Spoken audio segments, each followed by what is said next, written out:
Welcome to Inside New Albany Football with Coach Cody Stubblefield. I'm Jody Walls. I'm Brady Brock. We're with Gumtree Mortgage here in New Albany over on Starling Avenue. We specialize in home financing needs, whether it's a purchase, a refinance, or a new construction. And we're super passionate about trying to help you find the home of your dreams, help you get it financed, just like this one right here. Go Dogs. Go Dogs.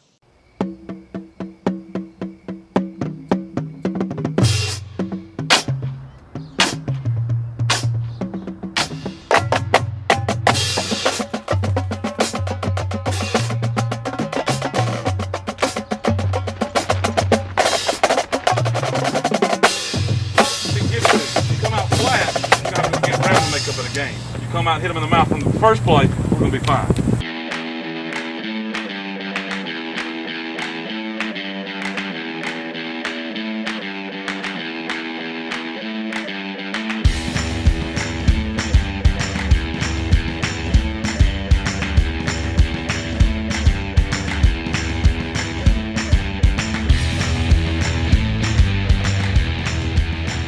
Welcome to Season 3 of Inside New Albany High School Football with Coach Cody Stubblefield. I'm Robert Garrett, Mr. Paul Henry. I can't believe we made it through 3 seasons, or starting our 3rd season. I remember when Mr. Henry had the idea to do this. This is kind of fun to do, and so we hope you all enjoy it. We also want to call out our sponsors, our site sponsor, where we're filming the show from, State Farm Insurance, Mr. Wally Morgan, and also Gumtree Mortgage. Coach Stubblefield, you want to talk about Gumtree and who's there? Yeah, right next door, Gumtree Mortgage, Jody Walls, Brady Brock, they do a tremendous job along with Wally Morgan. These gentlemen have been the sponsors for the 2nd and 3rd year in a row, I believe. They've been a few men that support the program, and we appreciate what they do for us. Yeah, I just can't do it without your sponsors, can you, Mr. Yeah, that's one thing you can say about New Albany. You know, we have a tremendous amount of support, and we can't do a lot of this without those support. Absolutely. Yeah, so the way we're going to do this show today is we're going to talk a little bit about this year's starters and some of the role players that will be playing and who will be on the field. So when you're at the game, you'll know who each player is and what position they're at. Then we'll go to break and bring a special guest on to talk about middle school football in New Albany. And also then after that, we'll talk about this week's coming game. Who are we playing this week? East Union. So we'll give all right, in county rivalry right from the get-go. So we'll talk about the East Union game at the end. So first, Coach, let's talk a little bit about your offense. You've had some changes from last year. Tell us a little bit about your offense. Walk us through each individual position, if you don't care. So, like you said, we've got a pretty good mix of experienced guys coming back with some young guys up front. First off, we've got a new quarterback. Braden Shettles is the 9th grader. We're really excited about Braden, what he can bring to the table, extending plays with his feet, throwing the ball with his arm. Then up front, we've got the left side from our left to right. Our left tackle is Ethan Cathy. Ethan played every game last year, was a starter all season for us. At left guard, Peyton Rogers. Peyton's a senior, has played some D-line in the past, transitioning this year to the offensive line. At center, we have Ethan Conley. Ethan's coming back. He's been playing a lot. He's a junior. On the right side, we've got 2 seniors. Right guard is Matthew Harris. And then at right tackle is Patrick Gibbs. Patrick played a lot last year, played left side. We've kind of flipped them over, and they're on the right side now. So quarterback line, Cody Atkinson is back again at running back. Him and Keelan Simpson will both be there. They'll swap in and out. Both of those guys will take a lot of reps at the running back position. And then receivers, we're in a spread offense, so we have four receivers out there. Our X is Caleb Shumpert. Our A is Caleb Shaw. S is Zach Clay, and then our Z is Jeb Boland. So those are our 4 starters. Of course, we got some other guys that roll in. Jarrell Boland will play some slot. DJ Robinson will play some slot. McKylan Cameron will also swap in and out of that wide-out position. So a lot of different guys are rolling there. But one thing good, I'm hearing a lot of similar names from the past couple seasons, right? That experience and all. I know we've got a good mix of young kids coming up, but also we're seeing a little experience come into play, after a couple of years there with those kids. Cause returning players, Yeah, quite a few of those guys. Caleb Shaw was a playmaker for us last year. Cody Atkinson has been around for a long time. Played a lot as a sophomore. And is now a senior. So Keelan Simpson's got a whole year under his belt. Some of those offensive linemen up there have experience. So we're juniors and seniors across the board up front. A lot of experience there for sure. Well, what every fan wants to know is with a 9th grade quarterback, and I know towards the end of the season he got a few snaps in games, but with a ninth grade quarterback, how quick's he picking up the offense? Braden's the biggest thing I can say about Braden is his work ethic. Every day he's throwing the ball. He's going in at 6 o'clock, shooting basketball, throwing some after going to football practice, lifting weights. Afterwards, he's throwing again. He carries the game ball bag home with him at night, and I have to tell him, you're wearing out the game balls. We only order so many. That's a good problem to have. So he's literally wearing them out. So his work ethic is great. He's studying film. He's picking stuff up really well. A typical guy that's not putting the work that Braden would or is, you might worry about. So, but the way he's doing, the way he's working, putting in the extra work, we're excited about him. He's certainly capable athletically, and then so to be mentally smart and to be ahead with what he's doing, putting in the extra time, we think he's going to be fine. Yeah, I was watching a little bit of practice the other day. He's got a real good loose arm when he lets go of the ball. His arm's not stiff, it's real loose, and he has a live arm. It looks like he's pretty accurate. Yeah, we were talking about me and Coach Robbins. Dennis Robbins is doing the quarterbacks this year. Talked about it, just the strong arm that he's got for a ninth grader. And, of course, he's supposed to be a 10th grader, held back, so he's got all 4 years to play. But we're really excited what Braden can do for us down the road. I know the other night in our jamboree, we had some flashes there where it looked real good. And then we're always going to have some mistakes with a young quarterback, but also having that leadership under center and those other guys to kind of lean on from that quarterback position. Yeah, like I said, those juniors and seniors up front on the offensive line, they're there. They calm him down between plays. Cody Atkins is right beside him, but Braden's already telling those skill guys what to do. He knows we call the play. He knows what every one of them are supposed to do. So we feel really good about that. But those older guys up front are definitely a calming force up there, though. So we have a high expectation for that O-line as well. Well, and you just saying what you just said about him, the system, and kind of getting people in position, that's key. And a young quarterback, that's tough. Yeah. Well, like I said, it all goes back to the time he puts in, whether it's sitting down after practice with me and Coach Robbins, whether it's watching film, whether it's throwing those extra balls. He does a lot to prepare himself. We try to keep things as simple as we can. We want to be really effective at a few things and then grow off that. But we haven't really had to slow down a whole lot for him. He's picked things up really well.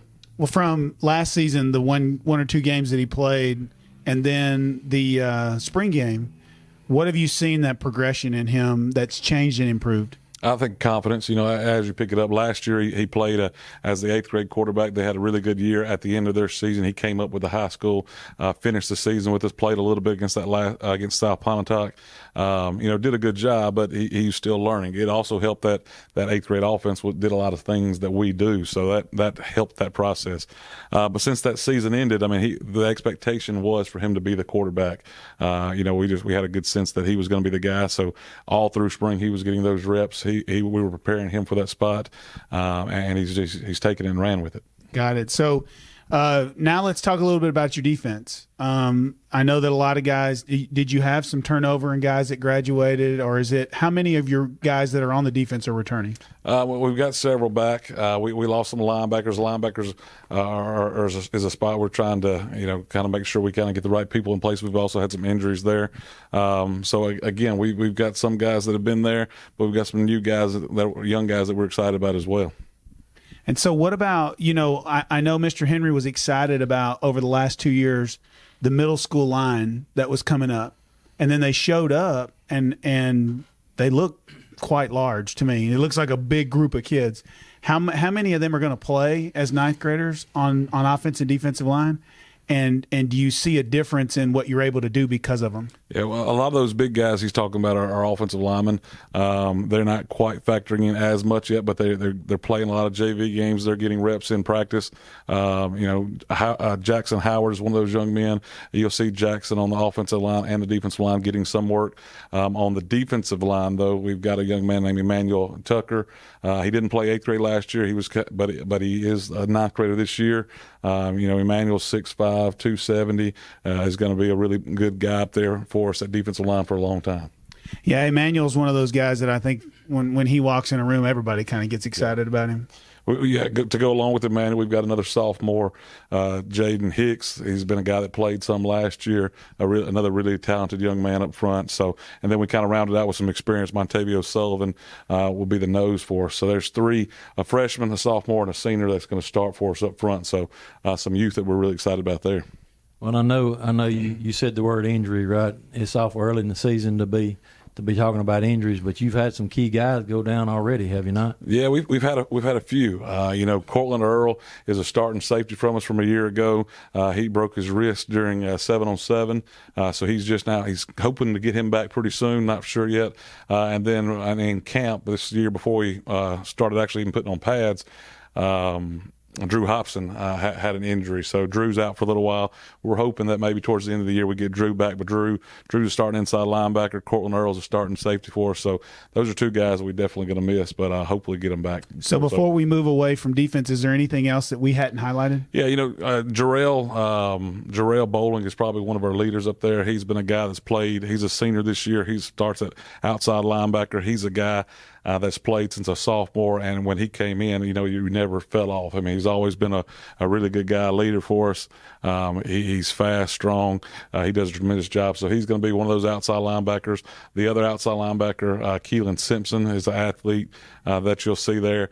And then inside, we've got some new guys. We've got one of them is a freshman. Parker Skinner is going to kind of start this week due to some of those injuries and whatnot, but Parker's a young man, a tough kid, gets after it. And then our other starter inside is Jack Keener. So Jack, this will be his first season start. It's been mixing it up a lot. And then we've got Zane Chapman. Zane's a senior that's played inside, played outside. We'll transition all through it. So we've kind of got 5 key guys there that play those 4 positions. Well, I know one thing we're waiting for. We're waiting for a good Trent Hammond dance at the end of the game, aren't we? Yeah, we're always looking for one of those videos, right? Either Trent dancing or tickling Coach Murphy, one of the two. Something good's going to happen. Those are always good. It's good to have good camaraderie with your coaching staff. Yep. So that's offense, defense. Talk a little bit about some highlights on your special teams. Yeah, well, let me go back to the secondary first. Didn't quite finish the defense. Yeah, sorry, go ahead. A lot of those guys played last year young. We had a true freshman last year, DJ Robinson, played safety all year. He'll be back at safety. And to go along with him, we talked about Cortland Earl being out. Jeb Bolin has stepped in as the other starting safety for us. And then at corner, 2 guys that played a lot last year, Cody Atkinson and Caleb Shaw. So, and then there's some backups there. McCall and Cameron will factor in. Caleb Shumper will factor in. So, again, a good mix of experience and some young guys. 2 sophomores at safety for us right now. And yeah, I'm hearing a lot of names that are brothers of players that played in the past. Like you got Jackson Howard. Those that are out there remember watching Austin Howard play on the team that went 13-1. You mentioned the Jeb Bolin. Jeb's older brother is Loden and played quarterback for quite a while. I think he started as a 9th grader, so had 4 years of playing quarterback. He was the quarterback our first year, 5 years ago when we got here. Did a really good job at quarterback. I think we won 7 ball games that year, and a lot of it was to do with him. Braden, I think the similarities between him and Braden, both of those guys had the ability to extend plays and use their legs. So, well, tell us about special teams. Any highlights there? Any cool stories there? Anybody you want to talk about? The guys that kicked and punted for us last year, all those guys have moved on. We had a punter. They did a really good job for us last year. Miss Kelly. He also did some kicking for us. This year we've gone and we've gotten a senior to come out. His name is Whit Robbins. Whit's kicked before, but he's a soccer guy. He's come out as a senior. He's going to kick for us. We've also kicking off and place kicking got an 8th grader. So we've got kind of 2 extremes. Both of them are new, a senior, and then the 8th grader is Grayson Alexander.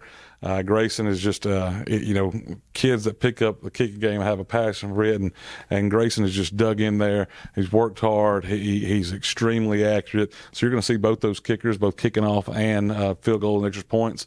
And then we've got some young guys punting too. Max Sheffield is a guy that plays soccer that's a goalie. So, he sits there and punts. And then the other one is Braden Shettles, our quarterback. He'll do some things at punter too. So out of the 4 kickers, 1 senior, 2 9th graders, and an 8th grader. And we're excited about what they're already doing, but the fact that they're going to be here for a long time too. Well, one thing's exciting too, as I'm listening to the names, right, and we're mentioning soccer players, we're mentioning they're also basketball players. So we're talking about a lot of kids are getting involved in your team. They're also involved in other sports too. That we've talked a lot about that as the athletic director. Also, we talk a lot about kids playing multiple sports. We want guys that can help the football team, that can also help the basketball team, to be able to do both. Same thing with baseball or soccer or tennis or golf, whatever the case is. It's adults' job to make sure we can kind of work it out to where those kids can benefit multiple programs. Absolutely. You don't want them to have to pick. You want them to be able to play as many things as possible. Well, thanks so much for the personnel preview. After this break, we're going to come back and we're going to have Coach Murphy on. He's going to tell us a little bit about the middle school football, and Coach Stubblefield's also going to tell us about some of the new hires on the coaching staff. So stay with us.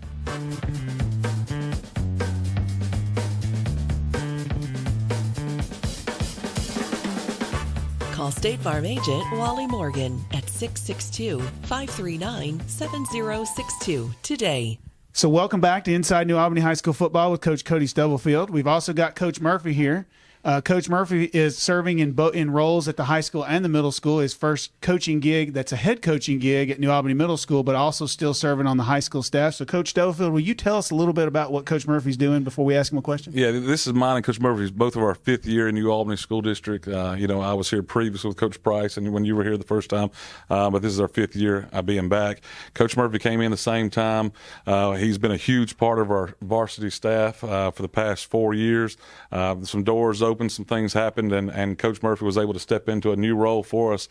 Anytime you're looking at a middle school program, it's a huge feeder to your high school program, obviously, and it's an important role for any program, whether it's football, baseball, basketball, whatever. So he took it on and kind of jumped in, made a decision to take that job and that position, and we're extremely excited about that. This is a program that's not my program, but it's our program. It's from him to our other assistant coaches as well.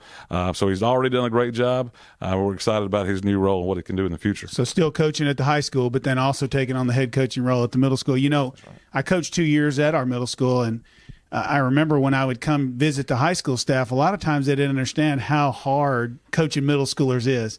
So tell us, have you had any ahas in your first little bit dealing with 7th and 8th graders and coaching them football? So last at Christmas last year, I started getting to come over and help with off-season workouts, and I learned very quickly that they're not high school kids. So you learn that they have a lot of energy. You got to use that energy. So you don't have a lot of guys waiting in line, waiting on the next exercise. You get them moving and you get them going, and you get their feet moving fast because they want to be moving. They want to be doing things, and so that was my first aha thing. Like, hey, get the guys moving, keep them moving, get them going. If their feet are moving, their mouth aren't. They don't have any opportunity to get in trouble. So get those feet moving, get them doing something productive. Yeah, and watching the game the other night, we played Pontotoc, right? And coming and getting to see the group, it's cool to see you, Coach Sanks, out there, because when those middle school students see you on a day-to-day basis, and then it's time for them to go from 8th to 9th grade, there's no fear factor there, right? So, Coach, did you see that part of this plan that you had, or however this worked out, did you feel like that continuity would be important? Well, I knew what we were getting out of Coach Murphy. I knew he was a hard-working, dedicated football, passionate about young people, was a disciplined guy that knew football was going to instill a work ethic in him. But also one of our big things was not wanting him to not be a part of the high school program. So like you said, there's a continuation of his relationship with them in middle school. Now they're just going to transition over with him to the high school. So the big thing is not only preparing those guys for high school football, but also getting them to high school football. So our goal is to have as many kids out there wanting to play football as possible as 7th and 8th graders, and then those same kids also transition and play high school. So it's a numbers thing. We want a lot of kids out there, but we also want to prepare them and make sure that work ethic's there, and I know Coach Murphy's going to do all that. Yeah, there's so many things about coaching middle school football in an environment the way that y'all are, and the continuity. Part of that's which offense you run, right? Yeah. And obviously, 7th and 8th graders don't necessarily have the skill and abilities that a senior has, nor do they fully understand the offense. So what are you doing offensively, and is it very similar to what they're going to do at the high school? So as far as the terminology and all that, it's the exact same. The 7th grade went out today, and we're throwing that ball around because we've got a quarterback that can throw the ball around. 8th grade, we got a guy that can run it and can make the throws that we need to make. So it's the exact same terminology, the exact same offense, just looking at it from two different angles just because of the talent we have in the 7th grade versus the talent we have in the 8th grade. Sure. But it's still the same. Whatever he calls in the passing game, I call in the passing game. Whatever that we call in the running game at the high school, call in the running game at the middle school too. So when they walk into Coach Stubblefield, they're not having to relearn terminology, which is a big deal. Very easy. Should be a very easy transition. Yeah. Going to the game the other night, like you said, and I think the best coaches, they adapt what they choose to do based on what the players they have can do, right? They don't just say, well, here's what we run. We're going to run this regardless. So the way that you're talking about in 7th grade, we have different players in 8th grade is really important.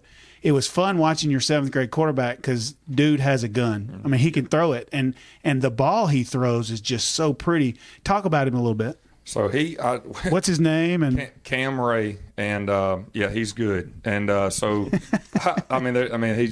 a leader. Like the first play the other night, just quick story. First play the other night, ultimately made a bad read, threw a ball over a guy's head.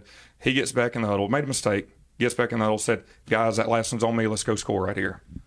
All right. I was like, well, Cam, what you want to do right here? Showing some leadership. Yeah, that's right. And so, in this summer, we got out there throwing the ball around. I was telling him who to read and this, that, and the other. And I said, you know what, Cam, you got it. I'm going to get out of your way.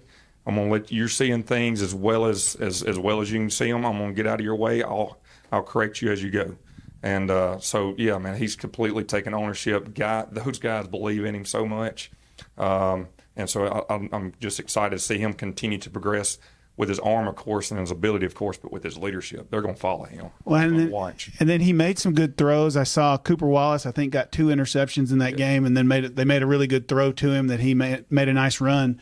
Talk about Cooper and then some of the other players on your offense and defense in 7th grade. So in the 7th grade, you got Cooper Wallace had a great night. He's still learning. All those guys are learning. But he's always been athletic. That's right. Yeah, he's a competitor. He's athletic. But I saw immediately whenever we went and made contact that first day, I noticed how low his hips got and how well his balance was. Like, that kid's going to be able to run the football a little bit. He's going to be able to catch and run with the football. So anyway, you got Cooper Wallace, you got Lee Shaw. They call him Tank, little bitty guy. They call him Tank. They've called him Tank since he was born, from what I understand. You got the basketball coach's son, Mitch Howell, who's a new hire. His son Jack Howell. He came to me. He said, "Coach, I don't know anything about football." I said, "Good. We're all." He's a big graders. kid. Yeah, he's a big kid. Athletic kid. Jack's another one we're excited about. You know what he can do for sure. Jack Howell, and then offensive line wise, got some very aggressive kids. Show up the first week, and Coach Davis tells me, he said, "We got to get these 6th graders doing something." He said they were bugging me. He said they were so excited to play football, and so got an offensive line group. And Coach Davis, man, he knocks it out of the park every day. He gets those kids that are playing a position that's not necessarily the most desirable position on the field, and they're over there jumping up, chest bumping. It's fun to watch them get after it. So. And you talk about those 6th graders, you got to find something for to do. Shout out to Larry Ashmore. I don't know. He coached at the middle school for a long time, and he used to say that a 7th grader could tear up a crowbar. So you've got to experience that a little bit, right? No doubt. So that's your 7th grade. Do you want to talk a little bit about the defense on 7th grade before we move to 8th grade? So we flipped the ball over on defense, and that's a lot. Some of those offensive linemen turn around and play. We've got 2 offensive linemen that actually turn around and play inside linebacker. Jack Howell plays outside linebacker. Then we have some other guys that rotate at the other outside linebacker. Will Hardy starts it. And then we have some other guys that rotate. Will Hardy can go inside and outside. Got some defensive linemen that are defensive line only. One of them's out. He just got his gallbladder taken out, so he'll be back in a couple of weeks. Landon March and Justice Clark. They're defensive line only, and then we rotate a nose guard in there. And then the skill guys that are playing receiver, they turn around right back over and play cornerback and safety, and they do a good job. Cooper Wallace, once again, had a really good game. Yeah, he did. You know, Murphy, you got a few guys in the 8th grade that we're excited about for the future too. Some skill guys specifically. That quarterback, running back, Cameron Knox's younger brother. And so tell us about those 8th graders. 8th grade. So we got Jay Boone playing quarterback, and he's just a competitor. He's smart. He gets it. He picks up on things really quick. And what we're doing with him is making reads, and he makes those reads quick. He sees it well, makes a good decision, and he can make the throws that we're asking him to make. Kylan Knox he plays running back for us, can also bump out to slot.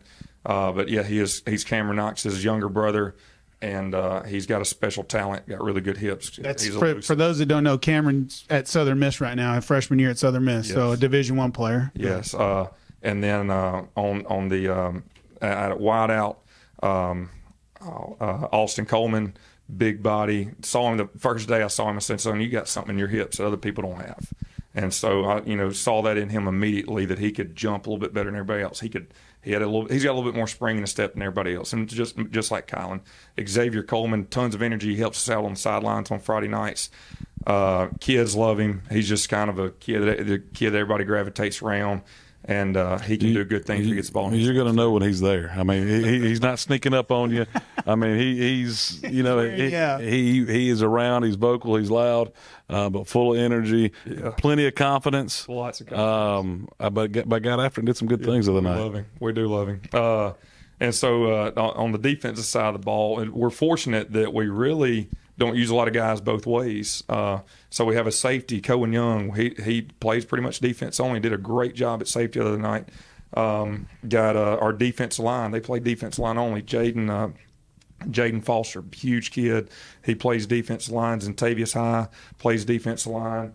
And of course we rotate guys, but those offensive line guys, they were Coach Davis for 45 minutes. We get 45 minutes with them. They were Coach Davis doing offensive line drills for 45 minutes. That's good. And one thing with that group, like you said, you don't have too many guys playing both ways, but it's not a big group either. How many are in the 8th grade? Total, I think 20 right, high 20s. I think it's like so 28. A little bit less than we would like to have, but at the same time, a lot of those guys are playing. So, and that's exciting. Everybody played the other night, and it was not to get guys in. It was out of necessity. We needed that guy in at that moment, and he got on the field and did his job. One of the things we talked about during the game, you talked about running inside zone to a 3 technique and trying to get there and stuff.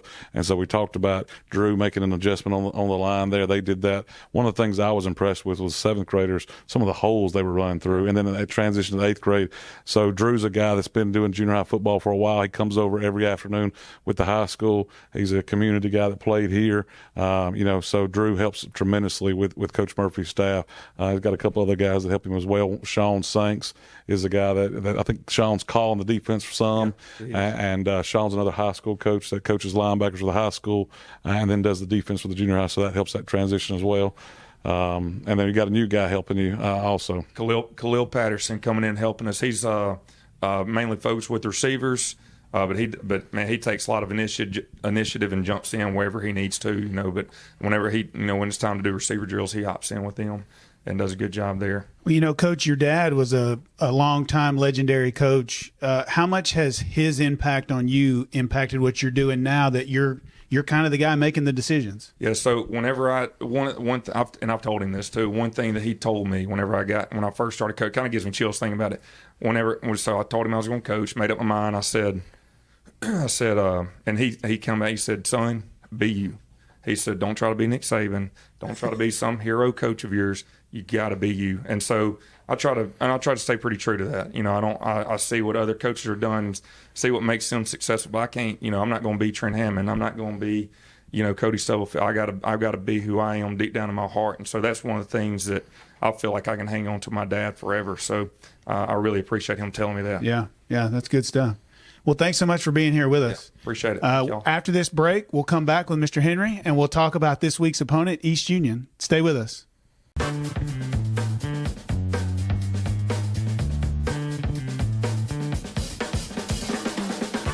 Call State Farm agent Wally Morgan at 662-539-7062 today.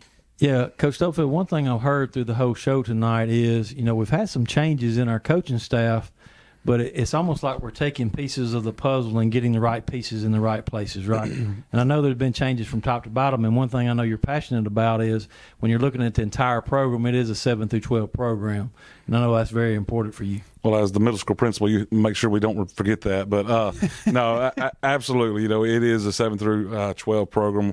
We want those guys to be successful all the way through. Coach Murphy's going to be a huge asset, part of that.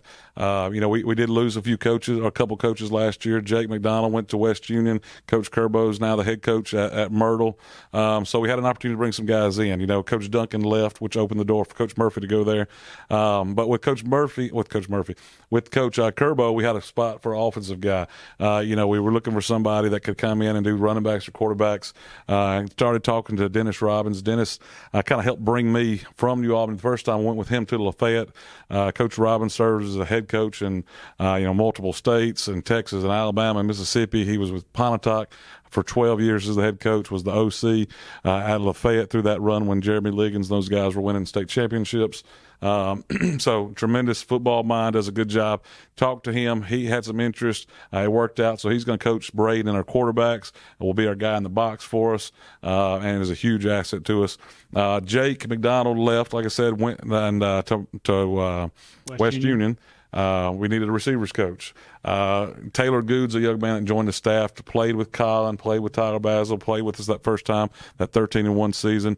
Is a guy that I've worn out, every year. I say, you ready to come back to New Albany? You ready to come back to New Albany? And finally he was, so he took Jake's spot at receivers, doing a really good job. Taylor's coached at DeSoto Central, Germantown, Grenada. He's also coached some soccer. But we're really excited about what Taylor brings to the table as well. So that kind of rounded out our high school staff. Like Coach Murphy said, you've got some high school guys going down to do middle school. We've also got some middle school coaches that are coming to high school every day. Drew Davis, Khalil Patterson. Those guys have been at every high school practice so far this year. So we're excited about what everybody's kind of bringing to the table. We've got a really good mix of experience and young guys, and but ultimately guys that know football, guys that care about kids and want to see New Albany successful.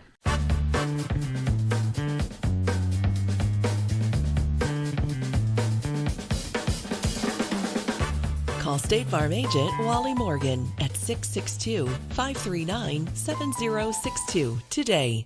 So with East Union this week, we played them last year. This week we're playing them away. Tell us some of their strengths on offense and defense. Well, I think they've got some tough kids. They play hard. They try to be physical up front. They're just a blue collar, hard working football team that, if you're not careful, can give you a hard time. Offensively, they do some spread stuff, but then they come in and they do some Notre Dame box type stuff where they've got 2 H-backs, 2 tight ends, quarterback, and they're trying to pound it. It's a good test for us, coming into this first game of the year. We've got to defensively, we've got to make sure that, when they get in those heavy sets, they can't just run the ball right at us. We've got a young defensive line that we talked about. They've got to be physical and set the line of scrimmage, and those linebackers got to rally in there and make some plays. So. Well, I know they're going to be excited. Don't they have a new head coach out there at East Union now? Yeah, Coach Cherry. He's been the on staff with Coach Lott's staff and been at East Union for a little while. But he was named the head coach. This is his first year, like you said. They also got a longtime head coach from Oklahoma. And he's going to do a good job. I know they're excited about him. So, like you said, it's Cherry's first go around. I know he's excited, anxious to get going. And they're going to be a good football team. So what do they do on defense? What's the front we're going to see? Is it 4-man front? They're still, I think Stephen Basil, if I'm not mistaken, is kind of runs the defense for them. He does a good job. He still run the same defense that kind of Coach Lott installed. It's a 3-3 stack. They've got basically 5 DBs in the game. Those edge players can be back off where they can kind of rally into the box. But they've got a 3-3 stack with 5 DBs is kind of the set. Yeah, when you talk about the toughness of the kids, you and I, when we were coaching in New Albany, coached with Coach Dooley, and he kind of helped to set that tone even with their weight program. Year in and year out, their weight program is real strong. How much does that make an impact on their team, you think? Like you said, when you're physical and you're strong, it's a huge asset. Coach Dooley is still there. He still helps with football, still does powerlifting. I think Coach Dooley does girls powerlifting. Maybe Coach Cherry is the boys powerlifting coach, but he's still there. His presence is there. He's still loud. High level of intensity. High level of intensity. But I love Coach Dooley to death. But he definitely leaves his character and imprint in anybody that he coaches, and so those guys obviously feed off that, and so that toughness that you think about when you think about Coach Dooley, I think that's something that those guys instill as well. So we're going to see a lot of the same or a lot of different. Offensively, there's some differences. Defensively, it's very similar. Like I said, they're still running the same sets, or according to we watched one film, so they played Pontotoc in in a jamboree like when we played Nettleton. But they were able to run it right at Pontotoc. We all know Pontotoc a good program. Yeah, So, no doubt. You definitely take note of that. You make sure your defense is aware of that, and know that they got to come to play Friday night. So what time's the game Friday night? Game is 7:30. MHSA back-to-back 30 minutes For heat? Due to heat through September, August and September, and then in October it'll go back to 7 o'clock. 7 o'clock. All right, and then the game's also being live streamed. How can people watch that? You go to YouTube, you search New Albany School District, and you can't miss it. It'll be one of the first ones up there, but it's under the New Albany School District YouTube page. And then tell us the people behind the scenes on the live stream. It's the third year to do the coaches show. I think it's the third year to do the live stream as well. Chris Russell, the journalism staff, are still doing that. Chris does a really good job. Those individual kids, where there's multiple cameras and you're working that switchboard and changing in commercials, like Mr. Henry talked about earlier. We've got a great community that helps with that and sponsors some of that. So you'll see their advertisement, but it's all done by Coach Russell or Mr. Russell and that journalism class. So yeah, they do an outstanding job. We also want to thank all the sponsors for tonight's show. Obviously, our site sponsor, Wally Morgan at State Farm, and then also Gumtree Mortgage. You want to tell a little bit about Gumtree and State Farm one more time? Again, Jody Walls, Brady Brock, they do a tremendous job at Gumtree. I know, anybody looking for it to refinance their house, Jody would love to talk to them. But again, two community guys that are here that help out with the community, and can help you out if you need them. Well, thanks so much. Mr. Henry, go ahead. Well, I just like to say it's an exciting time of year, right? Friday Night Lights coming to you. Yeah, it's always fun. Anytime, these guys, they've been practicing since the end of the last year. The season ends, they go right into the weight room. They go through spring practice. They go into summer workouts. We're doing OTAs at the end of the summer. We start getting helmets on in practice. They've been hitting each other. They get a little bit of a taste in a jamboree. Now it's finally time. It's something that's going to matter. It's going to reflect on their record. They're excited about it. We're excited about it. Like you said, Friday Night Lights in the state of Mississippi, 7:30. It's exciting, it is. I'm anxious to see some of these young guys and some of these old guys get another chance, but we're going to get to see what we're made of and what we can do Friday night. Yeah, we need everybody to come on the road with us this week, right? Absolutely. It's just a little piece that way. Highway 30, you can go east, or you can get on 348. It's not terribly hard to find. You'll see the pine trees in the field in the middle of them, so we'll get after it. All right. Well, thanks so much for being here. We appreciate you watching episode 1 this season of season 3 of Inside New Albany High School Football with Coach Cody Stubblefield. We hope you'll be with us next week, and go Bulldogs. Go Dogs. Wally Morgan State Farm is proud to host Coach Cody Stubblefield's New Albany Bulldog pregame show. At Wally Morgan State Farm, family is important to us. We think of ourselves as a family and our community as a family, and nothing is more important than nurturing the youth in our community. We are super proud of Coach Stubblefield and all the work he's done for Bulldog football, and we are super excited to support him and the entire team and see what they do this season. Go Dogs! This week's Hype Video is brought to you by Pam Brown State Farm. Like a good neighbor, State Farm is there.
All right, folks, it's time to play a little football.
Riley Williams with a catch and return for the East Union Urchins. There is a flag on the play.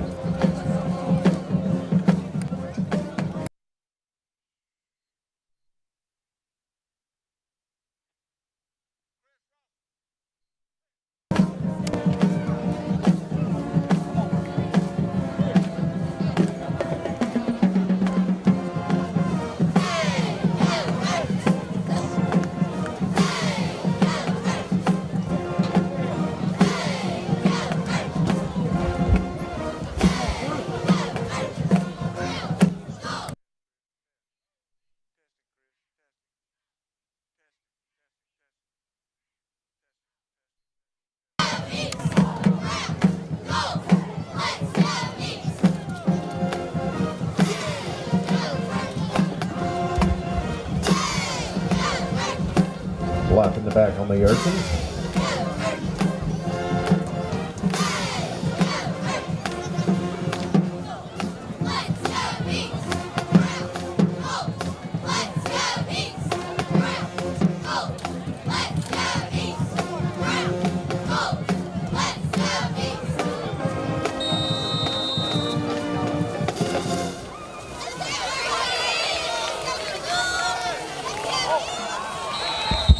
Fumble on the play. New Albany ball.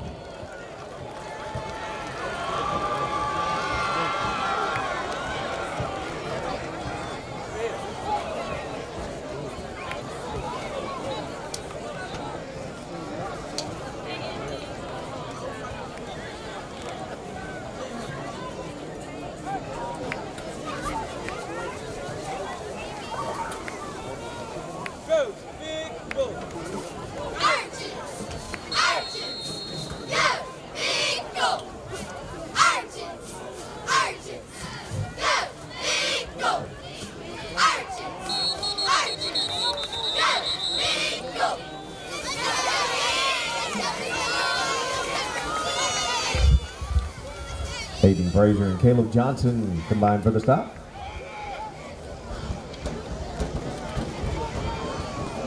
Second and 10.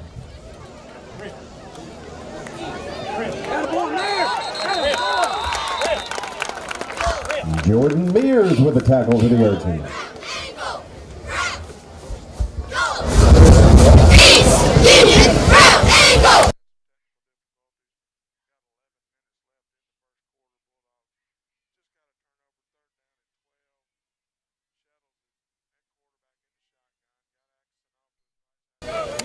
Get him! That's home! Pass complete. Lamontagne with the tackle for the Urchins.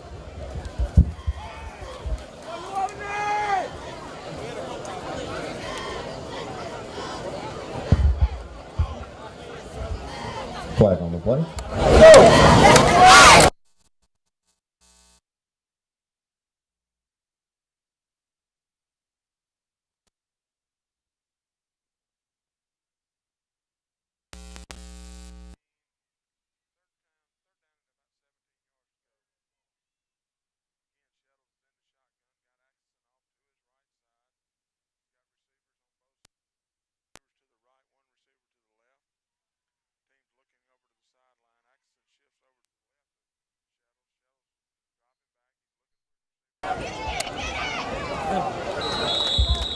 Pass is incomplete. Brings up 4th and long.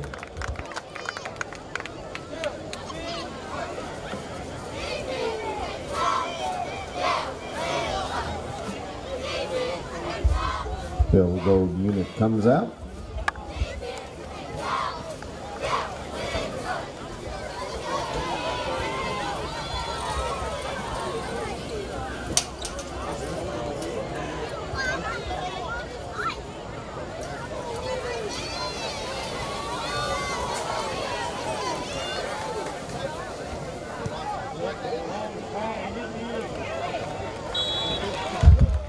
And the kick is good. The Bulldogs put up some points on the board. Reason number 12 to bank at BNA. We are the bank for Northeast Mississippi. From buying a home to starting your own business, we are the team of local lenders standing ready to make your dreams a reality. BNA Bank. We are the bank of Northeast Mississippi. It's finally game time. The smell of the fresh cut grass, the sound of the drums as the band gets ready to perform, and of course the roar of the crowd as our hometown New Albany Bulldogs enter the field. Jody Walls and Brady Brock with Gumtree Mortgage here in New Albany remember those days and agree they were some of the best. They also want your mortgage experience to be the best as well. They pride themselves on excellent customer service and establishing a personal connection with their clients. They also have the knowledge and programs to fit your mortgage needs. So whether you're building, buying, or refinancing your current home, they want to help. Call them and set up an appointment today. Jody Walls and Brady Brock with Gumtree Mortgage. Let them help make your dreams come true. Go Dogs!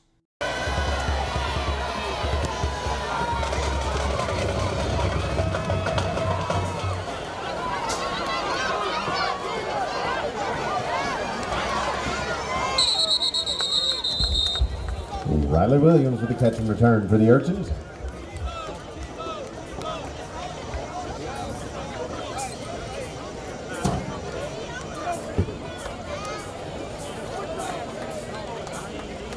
The Urchins will start this drive on their own 28.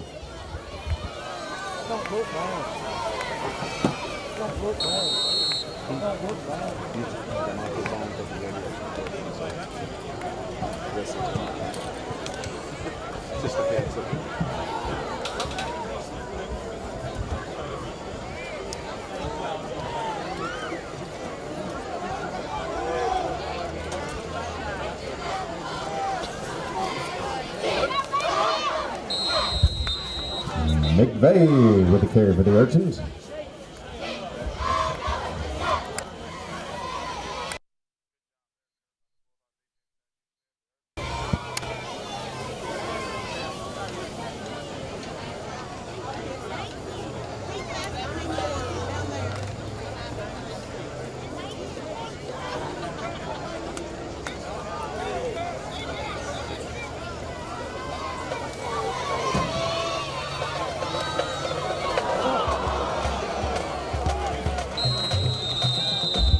Fumble on the play.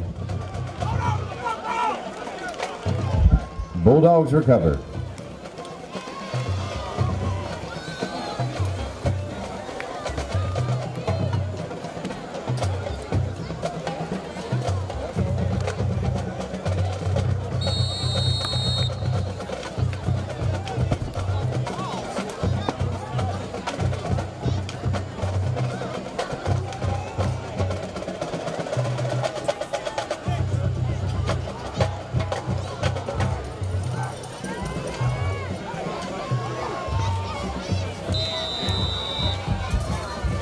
Flag on the play.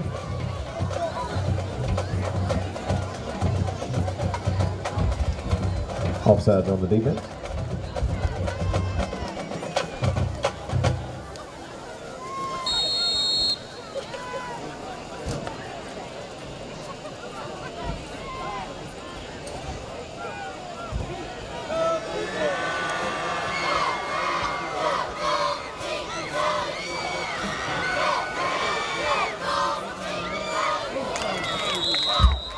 Pass is incomplete. 2nd and 5.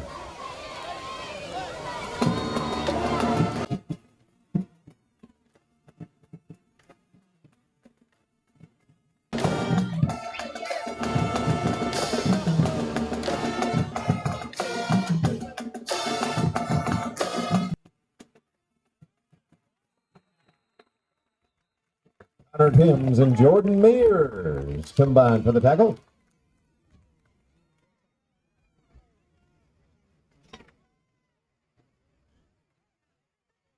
Third and long.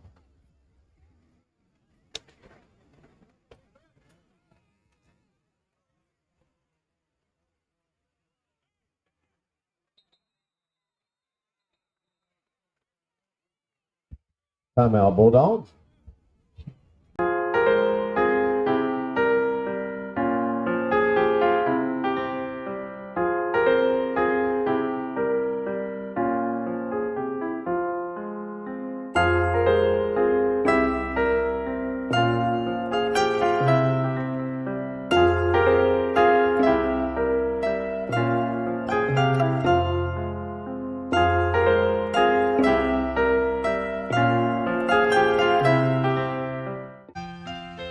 Insurance agencies and companies may appear to be the same on the surface, but you'll discover a world of difference when you look a little closer.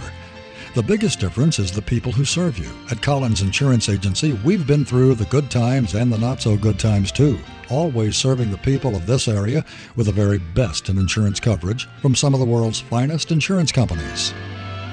Collins Insurance Agency in New Albany.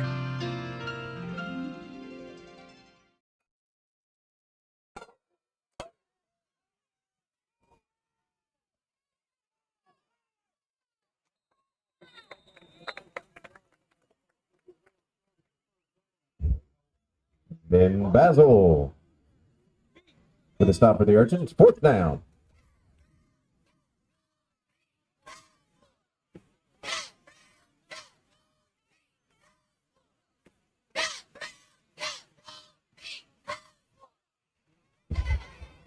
Let's make some noise, Urchins.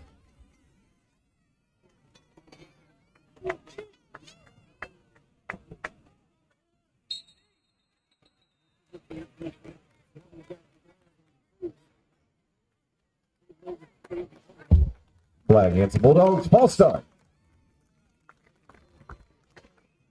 4th and 9.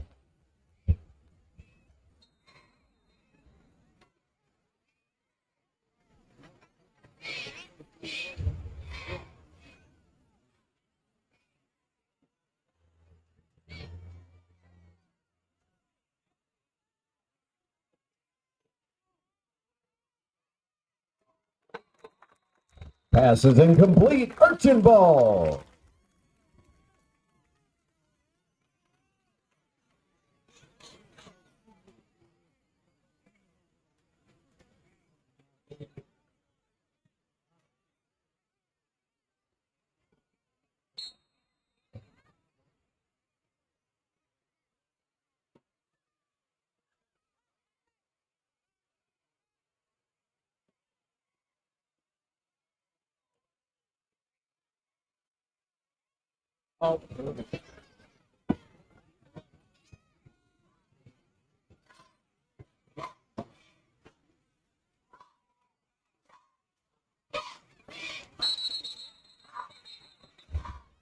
Frazier with the carry for the Urchins.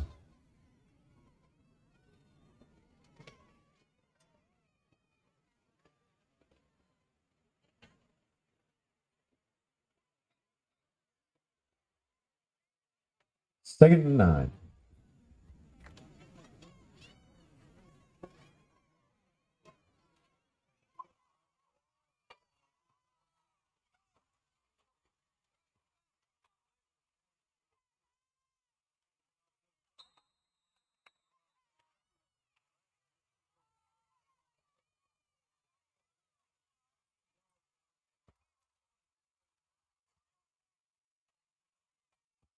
Carly Hazel with the carry for the Urchins. Third down.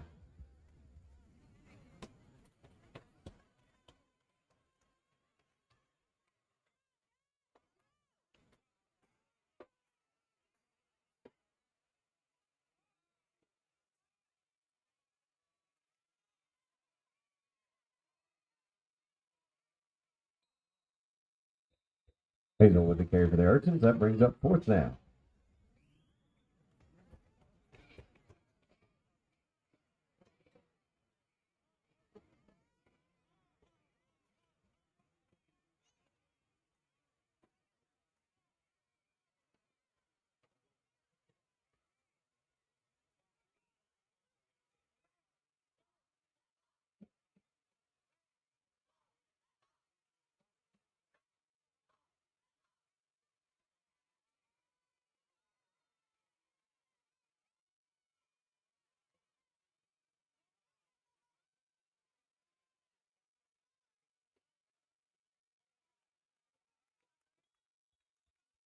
Connor Timms with a nice long punt for the Urchins. New Albany a start on their own 36.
Also, over here at the home concession, snow cone. Need to beat the heat? Grab a snow cone.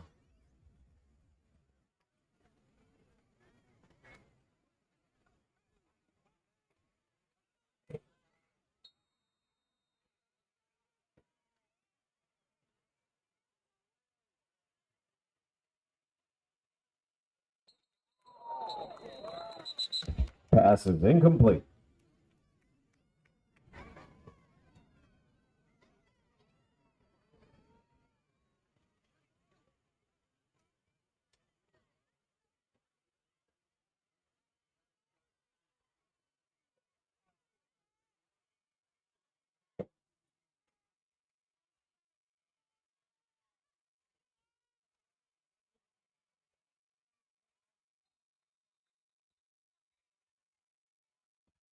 Garrett Adams, Hayden Frazier combined for the tackle. First down for the Bulldogs.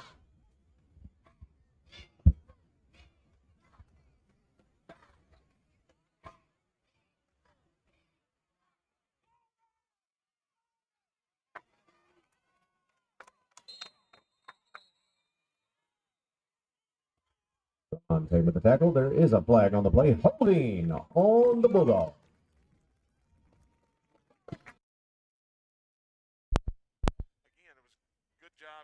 Better job by the offensive line of blocking that time. Just the holding was late into play, and Cody did a good job of running the football. That's Ethan Cathy on that line of scrimmage. He's a junior.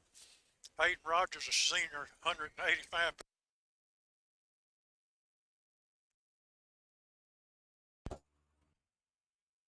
£220 senior, and Patrick Gibbs, 264-pound offensive tackle. As Shettles calls out the signal.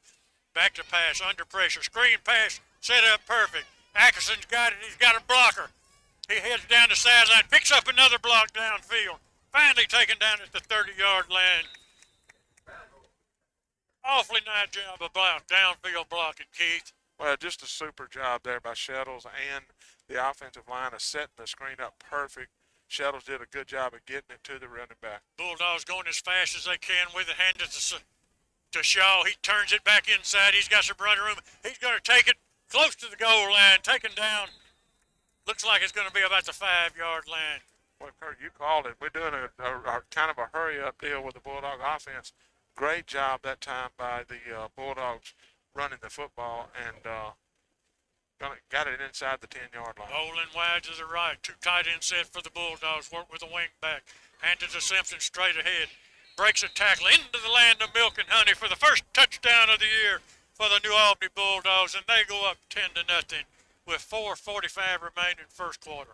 Well, good job, better job that time by the offensive line of blocking.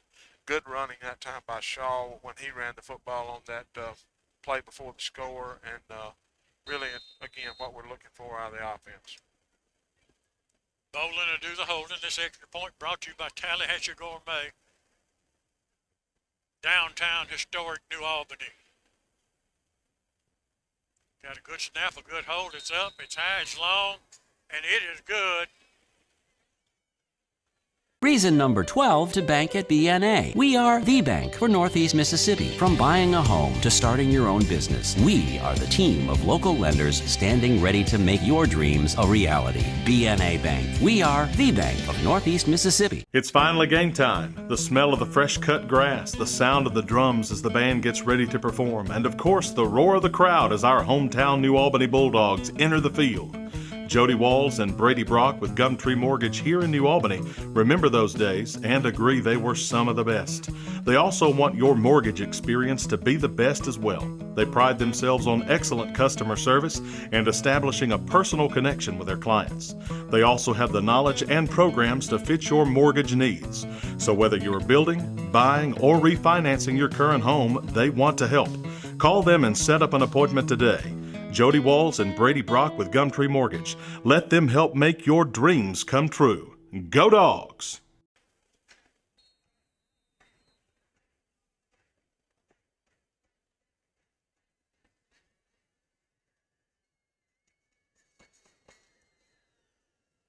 Kick taken at the 18-yard line, at the 8-yard line, and taken down immediately by a couple of Bulldogs. East Union's got some tough field position. Good high towering kickoff by Robbins. I'm quite impressed with that young man so far. Yeah, he's doing a really good job. Good job of covering. David, it looks like the Bulldogs finally got a little pep in their step down there. Yeah, you're right, Keith. Was beginning to wonder. Got a ball a couple of times deep in Urchin's territory, not able to get but 3 out of it. But that last drive pretty much put us on the board, and hopefully we won't look back. East Union's going to have the football, Kurt. Looks like, what, on about the 12-yard line? I think so. They're going to go with a wing T set, or straight T set. Going to try a little hand it to the deep back. Nowhere to go. Taken down and taken down hard by a couple of Bulldogs over there. Keith, I just cannot make out the numbers.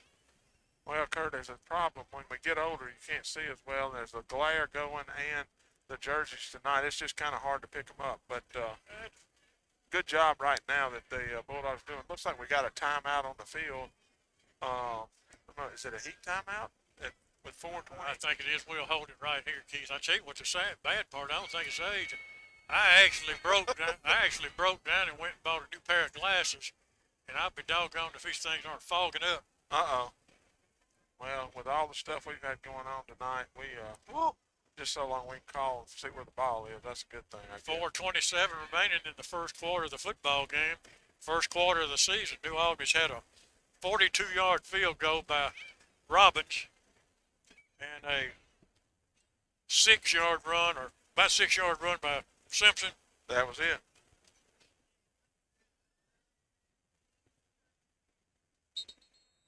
We've got a packed house here tonight, as you might expect.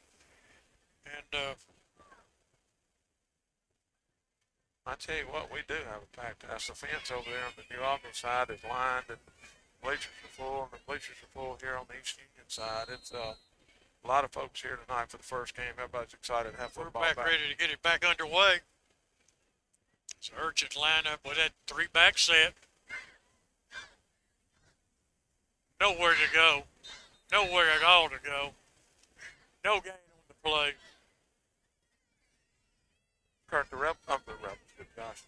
Bulldogs are doing a really good job tonight with it because they're doing a little bit of misdirection. You said they're lining up in the wing tee, but the Bulldogs are really doing a good job of assigning the football, staying where they're supposed to be. Heath Wilkerson checks into the football game for the Urchins. I think some of you probably recognize that name. As Holloman works under center, got some movement along the line. Now comes the late flag, and I think that one's going to be on the Bulldogs, Keith. Kurt, I believe you got it right. I believe we got into the zone there a little quick. Going to give the Urchins 5 yards. Going to bring up third down and about 4 yards to go with the Urchins. We got 3 minutes and 2 seconds left. I'm sorry, 3 minutes and 58 seconds left. 48 seconds left now. We got the goalposts right in the line of what I'm looking at there. See if David knows who number 66 for the Bulldogs is.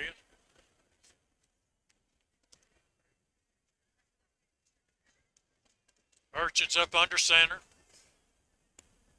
Handoff goes to a deep back on a little crossbuck play. Breaks the line of scrimmage. Comes out to about the 23-yard line. It'll be enough for the Urchins first down. That's his first down of the game.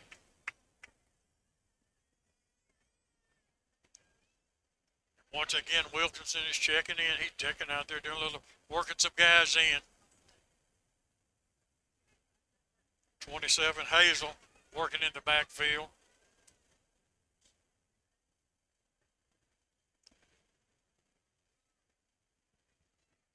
Trying to get outside the pass, and he has got nowhere to go. Tried a little bootleg when he turned around. A host of Bulldogs were standing there waiting on him. I think it was led by number 95 for the Bulldogs, Keith. Yeah, good job there by the Bulldog defense. That was Emmanuel Tucker, number 95.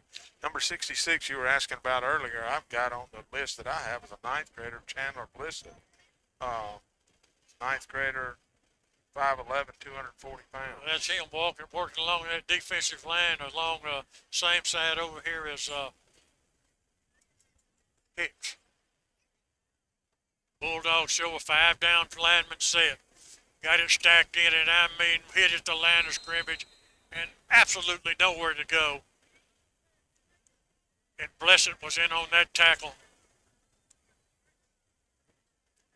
Well, good job again. Along with Shaw and number 12 for the Bulldogs. Number 12 for the Bulldogs. Jack Keener. Jack Keener. Bulldogs work a couple of guys in and out of the lineup. Also, number 11, Cameron checks into the football game. He'll work as a defensive back. Urchins go to a shotgun formation, snap. Almost gets away, tries to get outside. Got across the 20 to the 21-yard line.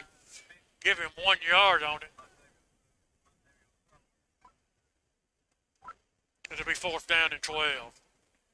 Yeah, Kurt, good job that time by the Bulldogs. And as you said, Robinson, number 4, the defensive back, he did a good job of holding containment on the outside. And then the Bulldogs came running to help, and just nothing there for the Urchins. Did we have a number correction? David was saying number 56 is Sullivan, but number 66, if you're saying 66, that's going to be Chandler Blissett. Okay. Urchins back to punt as DJ Robinson gets back to the 48-yard line. Almost blocked. He gets it away. A high spiral, and DJ gets away from it. It's going to land at the 48-yard line. It'll be down at the 47. And the Bulldogs have pretty good field position to work with here to start this next drive. 42 seconds remaining in the first quarter. New Albany leads 10-0. Yeah, no doubt about it, Kurt. The Bulldogs have had definitely had good field position the entire first quarter, and they take possession first down and 10, almost in the Urchins' territory again. Shettles back to pass. Now he's going to give it to Atkinson, breaks a tackle, breaks another tackle, now turns it outside. Taken down at the 42-yard line. It'll be close to a first down. It will be a close down. Give him 11 on it. Well, good job again by the offensive line. They're doing a much better job than they did the first 2 possessions. Mark it at the 42-yard line. Shettles and Atkinson talking it over. Now Atkinson Shifts from right to left. Twin receivers left and right. Settles back to pass. Got all day. Looking deep. And I don't know where he came down with it. He did at the 10-yard line. What a catch. And I think that's going to be Shaw, Keith. I can't make out the number. David, can you help us out on the number there on the catch? Pretty sure that was 14 Shaw down to the 10-yard line. We were at the 42. And Shettles back to pass. Now he fakes it. Now he gives it to Action. He breaks it. He refusing to come down. Touchdown. Into the land of milk and honey. Well, great job there by Shettles. Great job by Shettles that time, just running the offense. Got a beautiful pass he threw in there to Shaw, and then offensive line did a good job. And I'm telling you, Cody's doing what we expected Cody to do this year. He's running the football and running with some power. Robbins on for the extra point. Boland does the holding. He's got a good snap, a good kick. It's up, it's high, and your Tallahatchie Gourmet extra point is good. Bulldogs 17, East Union nothing. Back in 60 seconds. Reason number 12 to bank at BNA. We are the bank for Northeast Mississippi. From buying a home to starting your own business, we are the team of local lenders standing ready to make your dreams a reality. BNA Bank. We are the bank of Northeast Mississippi. It's finally game time. The smell of the fresh cut grass, the sound of the drums as the band gets ready to perform, and of course the roar of the crowd as our hometown New Albany Bulldogs enter the field. Jody Walls and Brady Brock with Gumtree Mortgage here in New Albany remember those days and agree they were some of the best. They also want your mortgage experience to be the best as well. They pride themselves on excellent customer service and establishing a personal connection with their clients. They also have the knowledge and programs to fit your mortgage needs. So whether you're building, buying, or refinancing your current home, they want to help. Call them and set up an appointment today. Jody Walls and Brady Brock with Gumtree Mortgage. Let them help make your dreams come true. Go Dogs! Number 56, not 66, as Robbins tees it up. 1 second remaining before the first quarter comes to an end. It's a high towering kick once again. Fielded at the 8-yard line, out to the 10, the 15, to the 20. Got a block at the 25. Breaks a tackle. Still on his feet at the 40. Down the sideline, taken down at midfield. 42-yard return. We've got a flag down on the field, Keith. Yeah, I don't know. It looks like it's going to be holding on the Urchins. That's exactly what it's going to be. And that's going to, we've got somebody down over on the sideline. I don't know if that's an Urchin or a Bulldog. Let's just hold it right here.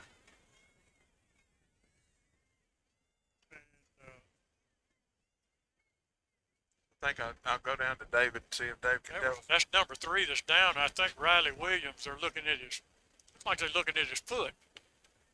He had a 42-yard return and a really nice job of running the football. They're getting him up now. He's going to walk off the field.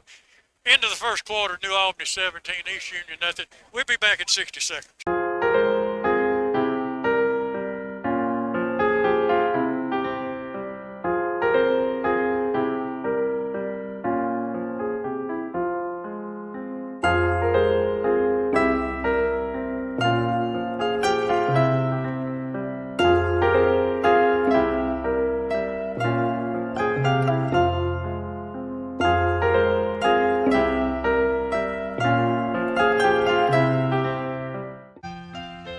Insurance agencies and companies may appear to be the same on the surface, but you'll discover a world of difference when you look a little closer.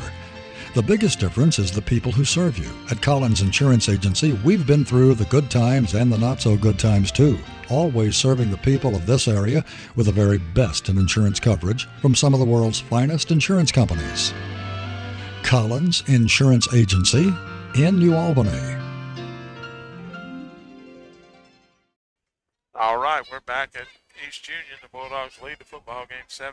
And I'm a little bit confused here, Kurt. We had a penalty on the play there, I know, but it was the end of the quarter, and I thought they would switch ends. And looks like the Urchins are still going to be going from right to left on the radio dial. And I don't really understand that, Kurt. Maybe the quarter can't end on a Penalty? yeah. So Yeah, run one more. well, they're barking it off 1st and 10. I really don't know how the ball. I don't know what happened. Yeah. But nevertheless, they're at the 10-yard line with a 1st and 10. A little bit of a high snap, turns it up inside, does number 27 for the Urchins. And he's got absolutely nowhere to go. That's Hazel. 2nd down and 10, just underway in the second quarter. 17-0 is your score. Yeah, that's what they did. They had to run that penalty. They couldn't end on that penalty, so they had to run one more play. Okay. Now they're fixing to switch in. Now they're going to switch everything. I want to remind everybody we got a great halftime show for you coming up. We've got some stats coming up for you. We've got the New Albany High School Marching Band. And the halftime show brought to you this year by Game Day Haircuts down on Bankhead Street, historic downtown New Albany. They're going to march it back. No time ran on that. What I don't understand, Keith, how did the ball get back to the 10-yard line? He had run it out to midfield, had Williams, and the flag was out here. I thought it was about the 30.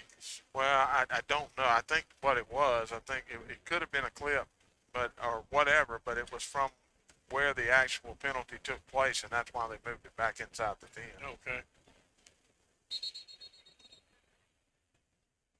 But it is going to be, like you said, no time ran off the clock. It's going to be 2nd 10 for the Urchins to start the second quarter with the Bulldogs leading the football game 17-0. Really good first quarter of football by both teams. Very few mistakes. Usually that first game of the year, you get a lot of offsides, illegal procedures, fumbles, and we really haven't had that situation tonight.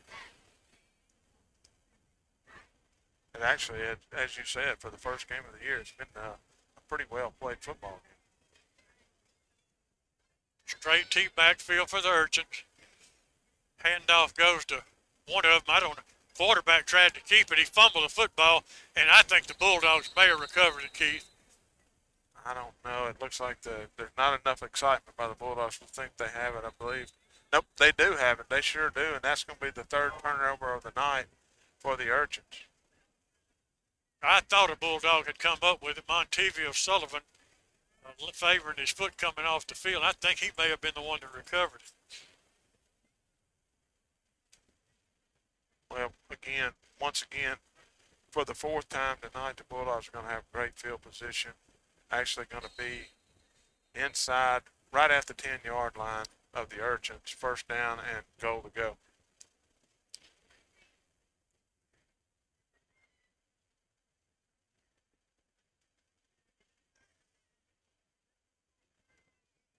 Braden Shettles works at quarterback for the Bulldogs. He hands it to Simpson straight ahead. Ain't nobody going to stop Simpson. Touchdown! Good job there by the offensive line. Really good job of running by Simpson. Let's go down to the field and see what Mr. Good's seeing down there with the offensive line right now.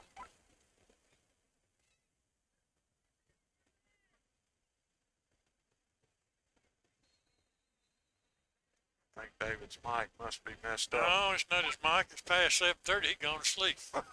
He might be asleep, but anyway, good job there by the offensive line. Again, Robbins comes in to kick the extra point. Bulldogs lead 23-0 with 11:46 left in the first half. In fact, I think that is the other kicker, Keith, number 80, up, and it's good. And the Bulldogs go up 24-0. Kurt, you are correct. It was number 80, and I don't want to have him be the other kicker. I want to figure out who he is. First game jitters here for me. I'm trying to figure out. That's Grayson Alexander. Grayson Alexander that time kicking a 9th grader. And our kickers are 3 for 3 on extra points and 1 42-yard field goal. That's a pretty good way to start off a season. And that extra point brought to you, as always, from Tallahatchie Gourmet. Down on Main Street, New Albany, for all your delicious plate lunches Monday through Friday. go by Tallahatchie Gourmet. We're going to have a trivia question tonight, Keith.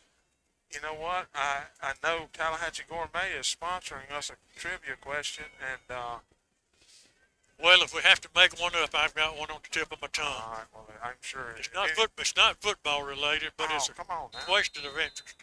Oh, okay. I don't think anybody will know the answer. Oh, well, Robbins' kick is high, it's long, it's fielded once again at the 8-yard line by number 21 of the Urchin. Tries to cut it across field, turns it up, got some running room. He's at the 40, head down the sideline at midfield. Turns it in at the 40, one man to beat. Shaw takes him down at the 34-yard line. yeah, good job there running by the Urchins, number 21, and Bulldogs got down the field, just missed a couple of tackles, and he made a really good cut back to get to the sideline. Good thing that Shaw was back there as a safety valve to slow him down. That's McVee for the Urchins. It's a really good run. He fielded it at the 8-yard line, brought it back to the 34.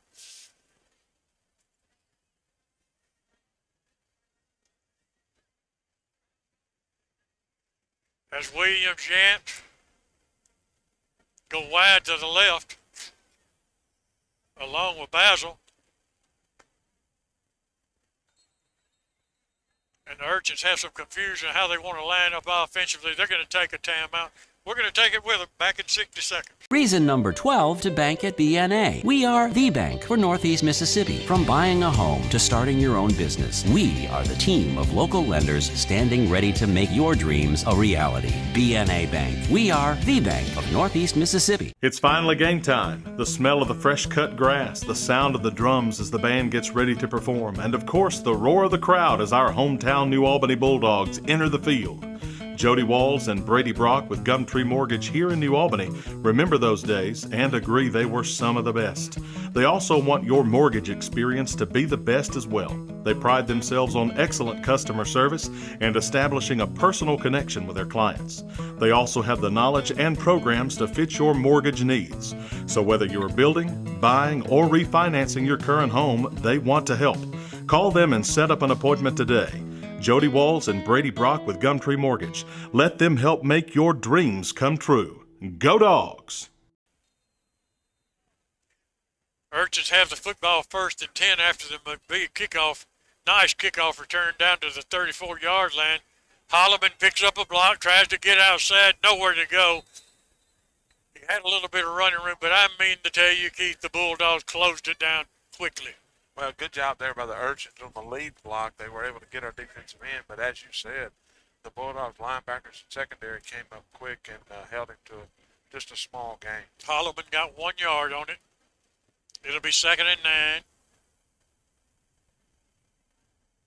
As the Urchins send one receiver wide to the left, 2 to the right.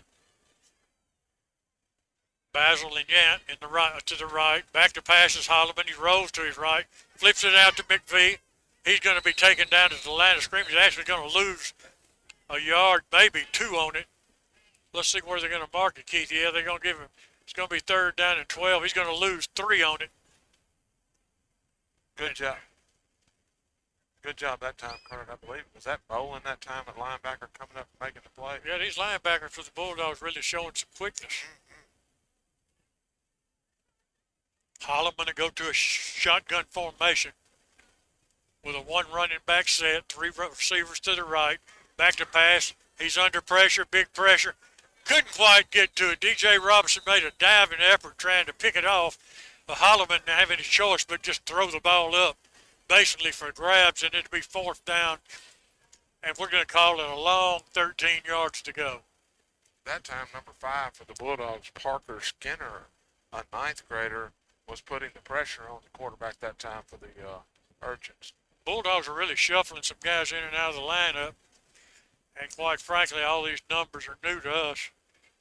We thought we were going to study them for about 30 minutes before the game, but we had some technical difficulties. So Basil, they shift Basil into a tight end, set him to the right side. Hand the football one way, give it back on a little dipsy-do coming back in. That's number 3, and he's going to be close to a 1st down inside the 20-yard line. And That's Riley Williams, and that is a first down. Give him a 14-yard gain on it. Good call right there. Good misdirection by the Urchins. They just ran like they were running a sweep to the left side. And as you said, Williams came back from on the left side as the slot guy, back around for a reverse, and was able to get to the corner and pick up the first down. 10:04 remaining before your game day barbershop halftime report. As Holloman looks over a 4-man defense, snaps a little high, he keeps it straight ahead, nowhere to go. Line of scrimmage will be all he gets. And Jalen Hicks in on there, one of the Bulldogs in on the tackle, along with number 12 for the Bulldogs. That's going to be Keener again. Good job. As you said, our linebackers were really playing well. That time the Urchins were fortunate. It was a high snap. Bulldog defenders were in the backfield pretty quick. Could have been another turnover by the Urchins, but able to hold on to it. It's going to bring up second down and long. Yant and Johnson go wide to the left for the Urchins. Holloman to keep a two-back set, gives it off the right side, kind of gets the edge turn. He's going to be run out of bounds, short of the 10-yard line. They're going to bring that one back. Kurt got a holding on him. Our defensive end kind of got tackled that time when he was trying to come around the end, so it's going to push the Urchins back. They'll mark off 10 yards from the scene of the crime. That should back it up.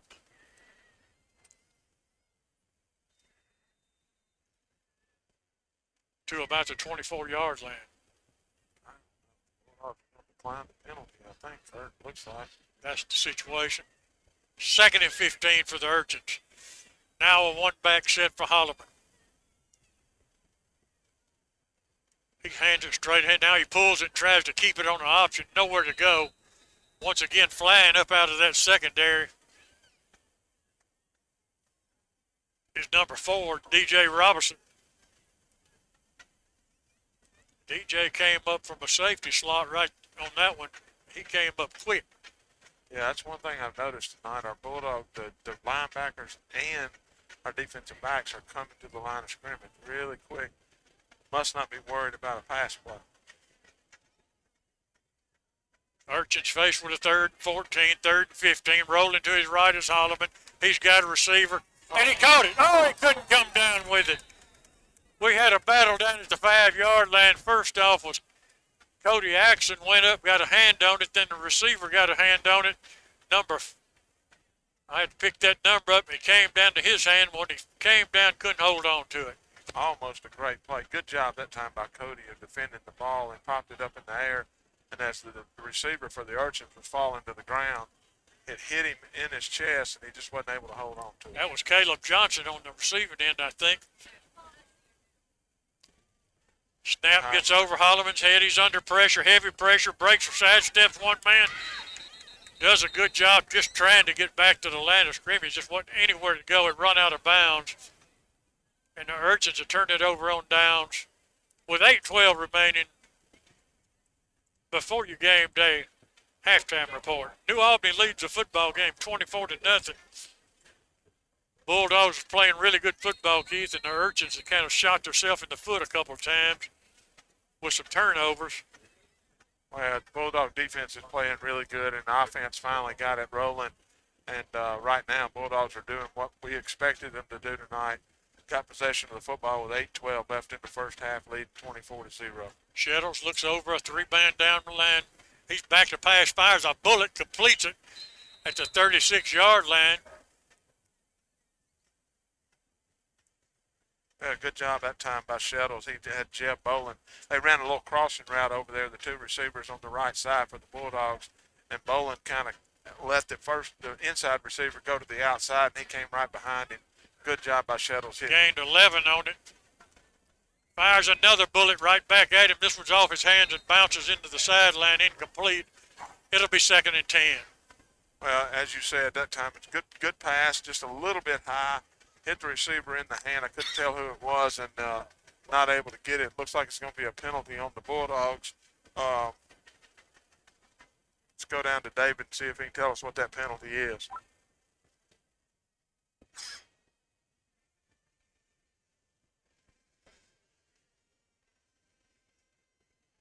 Still having having some technical difficulties with David. We apologize for that. Bulldogs are going to lose some yardage on that. Going to be 1st and 15 for the Bulldogs. Shettles brings a man in motion, hands it to his up back.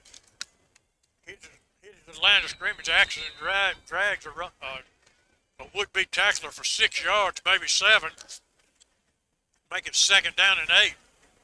Good job that time, Kurt, by Peyton Rogers. Looked like a little trap play there to me, and Peyton pushed his man on out of the way and ran right off of his back. Shaw in the slot, Shumpert out wide to the left. Fakes a handoff, now he flips it out to Shaw. They read it perfect, it drops incomplete. Ran a little wheel route with Shaw dropping back on the little kind of a bubble screen, and they read it out perfect. Was that number 3 for the Urchins, Keith? I believe it was, Kurt. Riley Williams, he's quite a ball player. He is. Just a good job that time, like you said, by the Urchins playing defense, and had Shaw out there, but it was just good job coverage. Twin receivers left and right for the Bulldogs. As Shettles looks at a 3-down lineman set, 4 linebackers. 3rd down and 7. Back to pass, fires a bullet. Almost picked off. Number 20 for the Urchins had it read perfect. That's Campbell. He stepped in front of it, couldn't hold on to it. Well, exactly. The Urchins that time came with a blitz. They brought all 3 linebackers, and Shettles had to get rid of the ball pretty quick. He shot it out there, and as you said, number 20 for the Urchins did a really good job stepping in there, almost picked it off. Number 26 is going to come in for the Bulldogs and punt it, Keith. Number 26, that's going to be Sheffield, Max Sheffield, a 9th grader. It'll be snapped from the 39-yard line with 7:12 remaining in the 2nd quarter. A little bit of a high snap. He goes up and gets it. Gets a decent punt off. It's going to land at the 35-yard line. Take a Bulldog roll inside the 30, still rolling. Down it at the 31. 26. Sorry, you threw me off there, Kurt. That was a good job there by the punter, by Sheffield, because as you said, it was a high snap, and he was able to get it away. The Urchins almost blocked it, and the Urchins are going to take possession of the football with just under 7 minutes left in the first half. Bulldogs lead 24-0.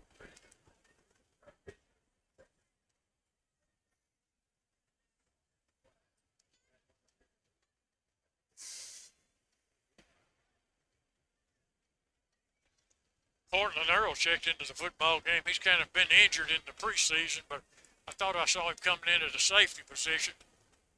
And number 21, McVeigh, it must have been, was that a direct snap? Actually, Kurt, it was one of those that was going to the quarterback to hand off, and it was high, and he just kind of tipped it, and when he tipped it, McVeigh actually caught the ball, and the Bulldogs were in the backfield pretty quick. Looks like the Urchins are going to take a timeout here, Kurt. And we'll take one with them. Back in 60 seconds. Reason number 12 to bank at BNA. We are the bank for Northeast Mississippi. From buying a home to starting your own business, we are the team of local lenders standing ready to make your dreams a reality. BNA Bank. We are the bank of Northeast Mississippi. It's finally game time. The smell of the fresh cut grass, the sound of the drums as the band gets ready to perform, and of course the roar of the crowd as our hometown New Albany Bulldogs enter the field. Jody Walls and Brady Brock with Gumtree Mortgage here in New Albany remember those days and agree they were some of the best.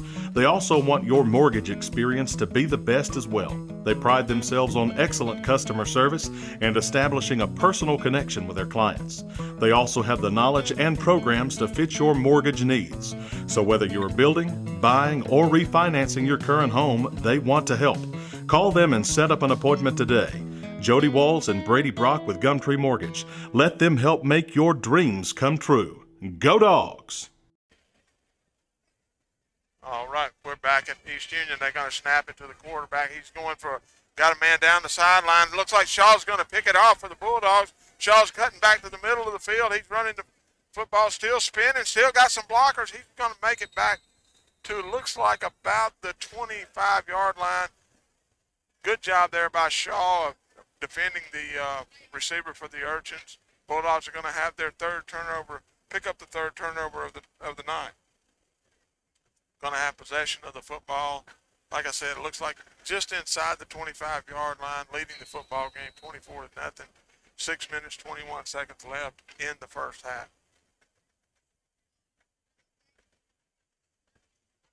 Bulldogs are coming out. Shuttles brings the team out. He's going to have two receivers to his left, one receiver to the right. He's got Shumpert to his right in the backfield. He's going to hand the football to him right up the middle, and he's going to cut to the outside, cut back to the inside. Good job right there by the offensive line of blocking. Good job of running that time. I said Shumpert. Good job by Simpson. It was Simpson that took the football around the corner, going to be inside the Urchins. Looks like about the 5-yard line. First down and goal for the Bulldogs. Shettles hurries as a team up. Got Simpson as a running back. Hands it to him, and I don't know if they can stop him. He's going to be inside the 5, down to the 1, Keith.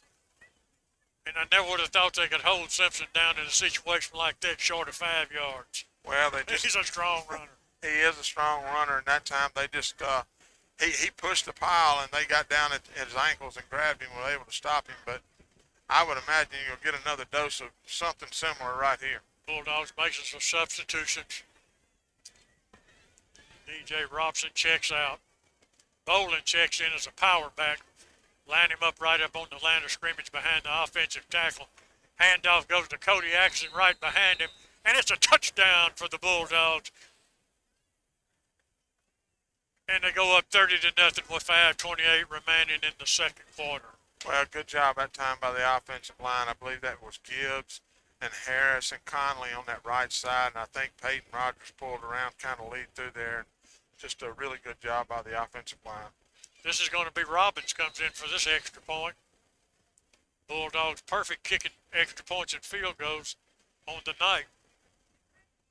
Jeff Bolden does the holding. He got a good snap, a good hold, and a good kick. And I'm here to tell you, I don't know where Robbins has been. He's a senior. He can kick the football, folks. Well, I tell you what he's done tonight. For the first game, he has been solid as a rock, and that's what you need when you get into these games. As you go into the season a little deeper and deeper, you're going to need that kicking. And so far, he's shown me that we're in good hands there. Remind everybody that those extra points each and every Friday night are brought to you by Tallahatchie Gourmet, downtown New Albany. I didn't get my Tallahatchie Gourmet lunch today, Kurt. I was supposed to go down there and have lunch, and it just didn't work out. So. And Jeff doesn't give any rain checks. Angel doesn't either, so you can forget it. Oh, man, I'm going to see if I can work something out on that. Hey, we got scores from across the state of Mississippi we'll have for you. Bring some to you at halftime, brought to you by Chevron Shortstop, just across the street from New Albany High School. Go by in the morning, see all the girls, Jessica and all Elizabeth in the crowd. Best coffee in town, Chevron Shortstop, just across the street from New Albany High School.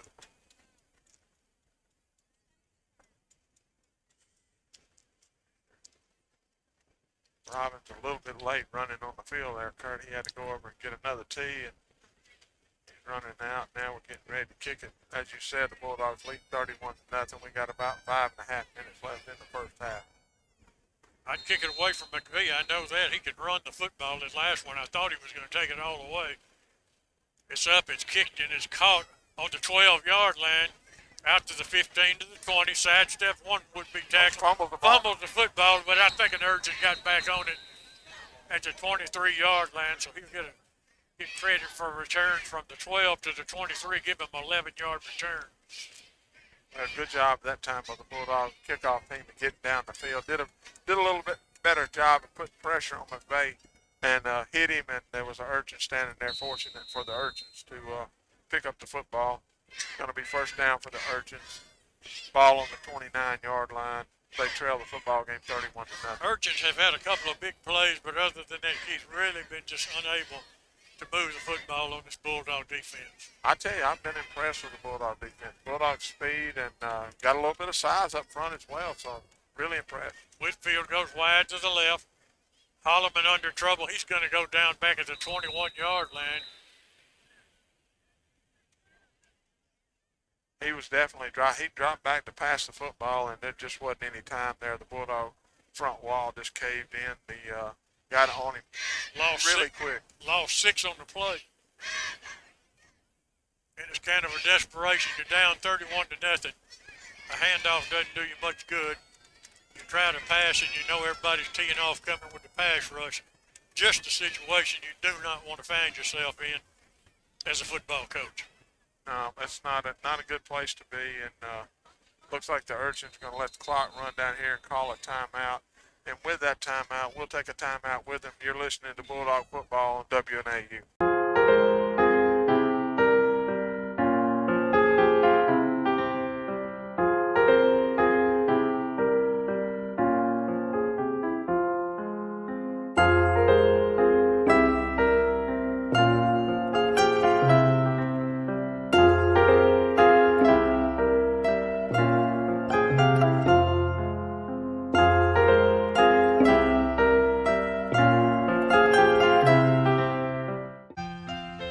Insurance agencies and companies may appear to be the same on the surface, but you'll discover a world of difference when you look a little closer.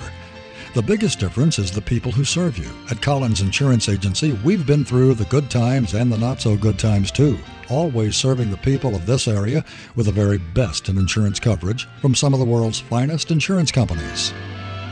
Collins Insurance Agency in New Albany.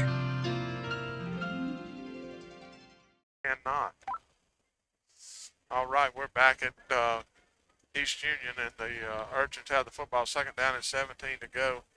They're going to snap the ball directly to McVeigh, and McVeigh's trying to get around the end. Nothing there. Maybe picked up a yard or two. The Bulldog defense pursuing. Going to be third down, and looks like it's going to be third down and about 13 yards to go for the Urchins.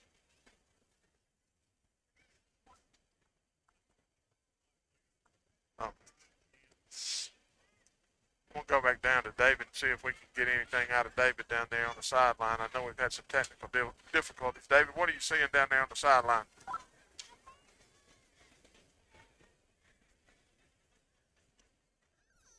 We're going to have to work on that at halftime. We're just not getting anything out of David's mic for some reason.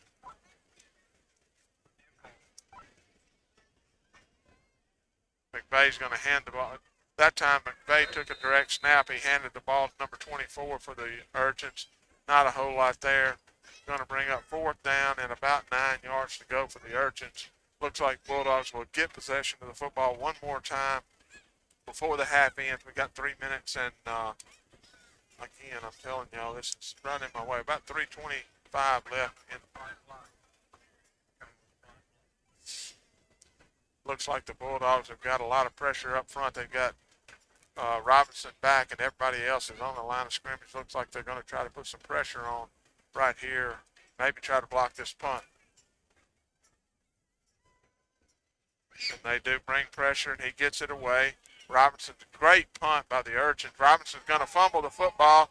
He picks it up, and he's trying to get good job that time by the Urchins. Really good punt by the Urchins kicker, and a high towering kick. Robinson just wasn't able to come up with it, but it bounced back up to him. He cut to the outside, and the Urchins did a good job of covering. Not much there. Bulldogs have possession at the 39-yard line, leading 31-0. David ought to be back on. All right, we're going to test David again here and see if we can hear him. David, can you hear me? I can hear you. I can hear you. There you go. I think we got it fixed now. We can hear the golden pipes in the second half. I apologize. First and 10 for the Bulldogs as Shettles and Atkinson working the Bulldogs. Send Shaw in a slot to the left. Cortland Earl to work as a wide receiver to the left. Shettles, and we got a mix-up on the fumbling. It's on the ground. Shettles stuck it in there to Shaw, and a little mix-up on who was going to take it on the ground, and the Urchins recovered. 2:50 remaining before game day barbershop halftime report. Well, Bulldogs lead it 31-0. That time, Kurt, the Bulldogs, Shaw and Shettles just kind of maybe one of them looked up and took their eye off the football there and had a fumble, something we haven't done tonight for the first game of the year. So that's been first turnover of the night for the Bulldogs.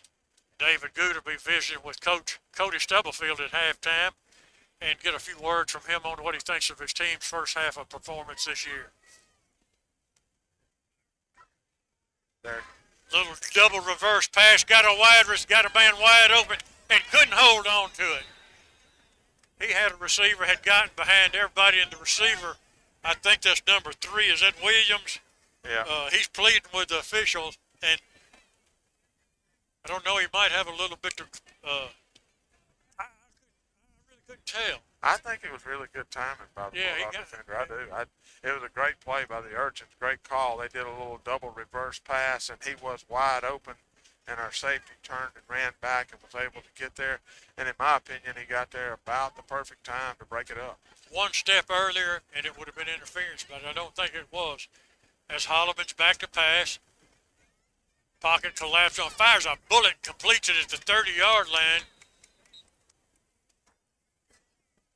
Give him 5 on it. Really good pass there by the quarterback for East Union, and keep it on your memory bank there. It looked like that time they were trying to go with the old hook and ladder there, that he was trying. The Bulldogs did a good job of getting to him quick, but he had another urchin running down beside him. He would look like he was going to try to pitch it to him. Gained about 3 on it. We'll call it 3rd down and 7 with 2:07 remaining in the first half.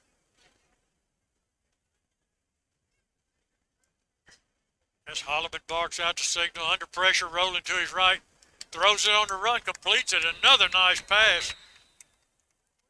Well covered was number 5 along the sideline. It's going to be close to a first down. Looks like going to be a couple yards shy, Keith. Yeah, it looks like it's going to be 4th down and about 2. And I'll tell you, Kurt, I'm impressed with Holloman at the beginning. I didn't know that, if they could throw the football or not, but he's got some pressure coming on him. And he did a good job of rolling out and hitting the receiver going to the sideline. And Bulldogs did a good job of cutting him short on the first down. I couldn't agree with you more. As he sends 2 receivers wide to the left, keeps a running back, sets him to his left side. He's back to pass, under pressure again, running for his life to the left. Got around the edge, picked up a block. He's going to have a first down. And once again, nice job of running the football by Holloman. Well, good job there by the Bulldogs. Nobody was open. There wasn't any receivers open, and the pressure was coming. Gibbs was coming around the left end, and Holloman just tucked the ball and made it to the corner, able to get the first down. Good job of running by him. Bears checks in the football game for the Urchins. Summerall checks out. Change along that offensive line with a 1st and 10 for the Urchins. Holloman back to pass again. He's got time. He's rolling to his right. He's got a little seam. He's going to turn it up. He's inside the 10, into the 5, taken out at the 4-yard line, make it to 3. Now we got a flag, and I guess that's going to be a late hit out of bounds on the Bulldogs. Well, I don't agree with that call. That was kind of I don't know why he would call that. It was ticky-tack. But another good job by Holloman there of getting to the corner. Pressure was coming, and he just tucked it and ran around the corner, and when he got to the sideline, there were 2 Bulldogs there. And the Bulldogs did touch him when he got out of bounds, but it was not a flagrant foul or anything. I don't know why they're throwing a flag on that. That's a bad call in my opinion. Well, they're discussing it.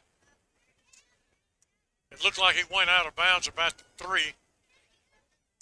Assuming it's half the distance, it'll be down to about the 1.5 yard line. Let's send it down to David, see if he's down there right on the spot. David, do you have any idea of what the call might have been? It looked like it was offsetting penalties there at the end.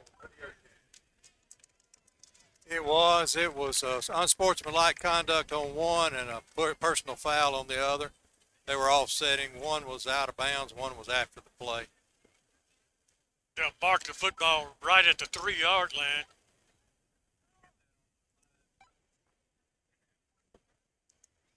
It'll be a 1st down and 10. A goal-to-go situation for the Urchins. Cannot get a first down, can only get a touchdown. And that's going to be McVee checking in as a direct snap quarterback. He comes off the right side. He's got a touchdown.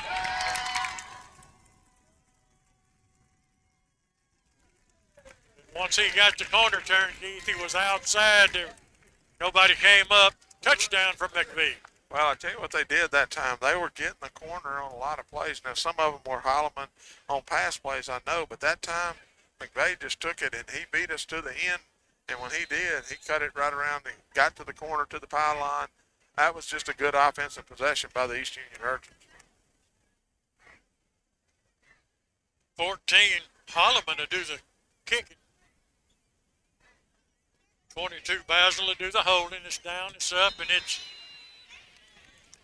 off to the left. He missed it. Back in 60 seconds, you're listening to WNAU, your sports connection. Reason number 8 to bank at BNA, the technology you demand. We work hard to bring you the latest in banking technologies that make your life easier. Free ATMs, mobile banking, online bill pay, and more. BNA Bank, the bank for Northeast Mississippi.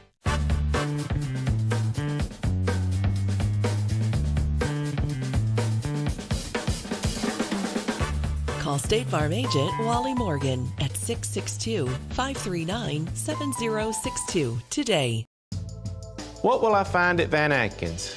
Well, diamonds. Lots and lots of diamonds. Jewelry that you will not see in any other place. Our Van Atkins collection is styled from beautiful pieces from the past with a fresh Southern update. I believe you'll find value too. You'll also find people who are a part of this community. If you're celebrating something, we're going to celebrate too. We really hope you'll find Van Atkins special.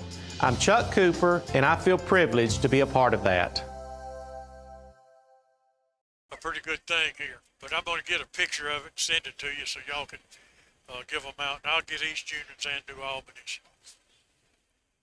We can back at East Union Field, a beautiful stadium here out here at East Union. 45 seconds remaining in the first half. We've got a 31-6 New Albany lead. On a really nice night, one of the nicer nights we've had in a long time.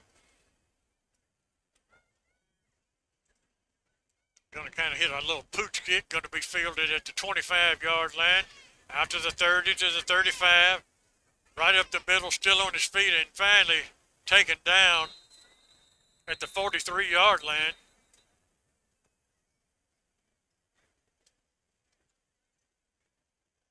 Good job that time by Cody to get the football and get it to the middle of the field. I thought there for a second he was going to break it, maybe get even more yards than he did, but you're right, Kurt, on this weather forecast. We did a good job on this for the first game of the year, for it not to be any more. Usually the humidity is so bad you can't breathe, so it's a good night out tonight for football. It is, and we got the full crew with you tonight. Kurt Saul with you, Keith Conley, David Good down on the sideline, Chris Russell, New Albany Journalism Department, doing the live stream once again. So we've got it rocking and rolling for you. We're going to have a really good season this year of New Albany football. As Shettles works out of a shotgun, he sends twin receivers left and right, fires a little bubble screen out to DJ Robinson. Off his hands, goes incomplete. Well, good pass there by Braden, and DJ just wasn't able to come down with it, hit him in the hands. We're trying to set up a wide receiver screen over there on the right side, and just nothing happened.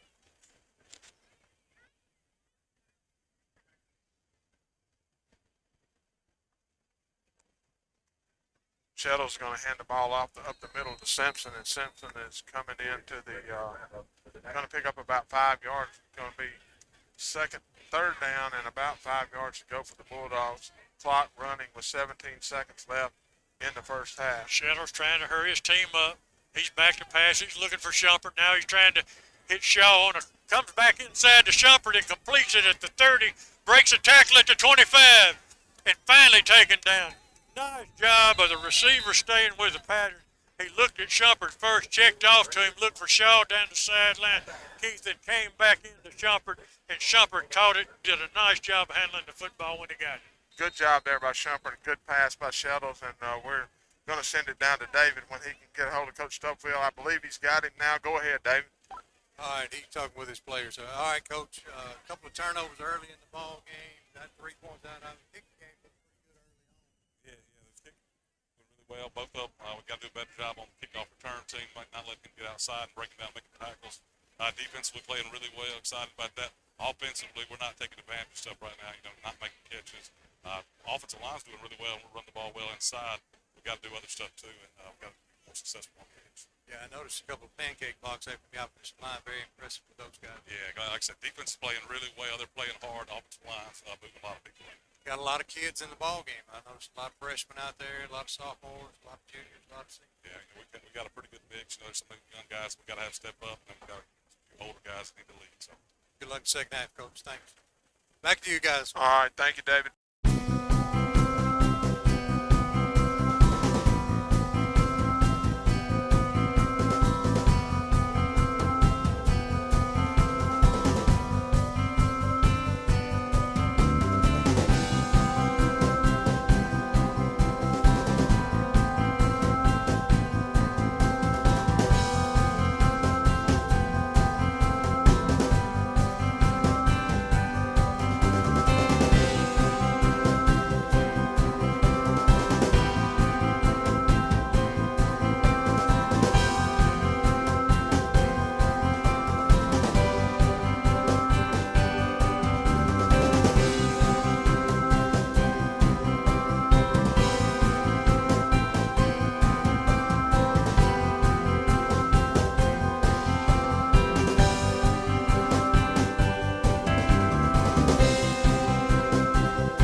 minute left before we start this second half. New Albany leads the football game 21-6. And been a pretty good football game so far. East Union showed some flashes in the second quarter there, Dave, Keith. And I look for them to come out and fight this thing out and try to get back in the football game. Well, again, you take the turnovers early that we got, and we were able to get 10 points out of those turnovers there. And we took control of the football game there in the midway of the first quarter, the second quarter, midway of the second quarter, and then they were able to get a good drive put together and made some plays, got to the end running kind of some different plays, reverses and stuff like that. So, again, Urchins have played well. Bulldogs really turned it on there, like I said, mid part of the first half, and I expect more of the same in the second half. And Taylor Bradley working back at the station with Terry, going to keep our stats for us this year. Terry, of course, running the station there for us, and a little bit rusty on that thing tonight, but that's just as much our fault as it is Taylor. We're going to get together with him this week and kind of try to iron a few little things out. We've actually just started talking to him yesterday, and then we got some technical. We had more going on today than you'd ever believe, and we've been trying to throw this thing together in the last hour or so, and just really didn't get it done for him. Well, and if you could see our setup we got right now, it's been a challenging evening, that's for sure. Yeah, we've been set up in some places before, but this may be the toppers of the cake. As long as the Bulldogs win, I don't care. That's exactly right. And I'll tell you one thing, Keith, I've noticed, I don't know whether you have or not, but I don't think I've seen one player with any crowns. And that's a little bit unusual for this time of year, first game of the year. We were talking about that a while ago. We were talking about how it wasn't as humid. It's kind of cool. And I saw two urchins kind of reach over like they were grabbing their leg right after I said that. But you're right. Nobody's been carried off the field for any kind of cramp or anything like that, which, again, obviously both teams are doing a good job of conditioning, and then part of it is it's not as hot as it normally is for the first game. Bulldogs are going to receive the second half kickoff as they won the toss and deferred. That's going to be Shaw getting back. Deke Axon will be up a little bit. DJ Robinson and Shaw will be the two deep backs. So they can take your powder any way you want. You can kick it deep to Shaw, or you can kick it short to Atkinson. If that's not good enough, fire it over there to DJ Robinson. There's quite a host of running backs back there that could really go with the football if they get a chance. Not a lot of good options if you're kicking the ball to them, is it? Really it. 31-6 is the score here on opening night out at East Union, as we are just about ready to get it underway. And there's the kick. It's a pooch kick. It's going to be fielded once. Now Atkinson's not going to get to it. It's going to go out of bounds right around the 33-yard line. I think it comes out now to 35 unless Coach Stubblefield elects to decline the penalty. But my suspicion is that's what he's going to do, Keith. He's going to tell him to kick it again. Yeah, and I don't blame him. I mean, they've done the times that they kicked off tonight, that's what they've done, that little pooch kick. And I think with the athletes Coach Stubblefield has, he wants somebody to get it in their hands and see if they can make something happen. Yeah.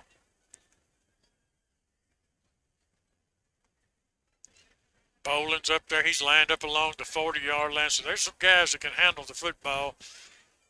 They can certainly run with it if they get the opportunity.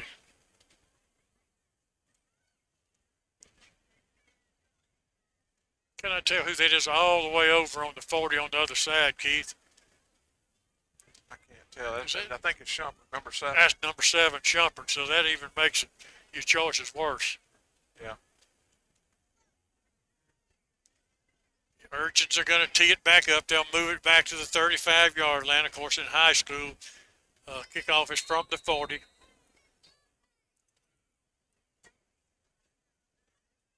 Coming forward on the ball, there's a pooch. This is really going to be short. And I'm going to tell you what, East Union caught that football in the air and dropped it. Yeah. And he might have gone all the way with it if he held on to it, Keith. Well, he would have had possession of the football for sure because they didn't touch it. It had gone 10 yards before he touched it. Yeah, the ball was on the 35 being kicked from it, and where it came down in his hands was at the 49.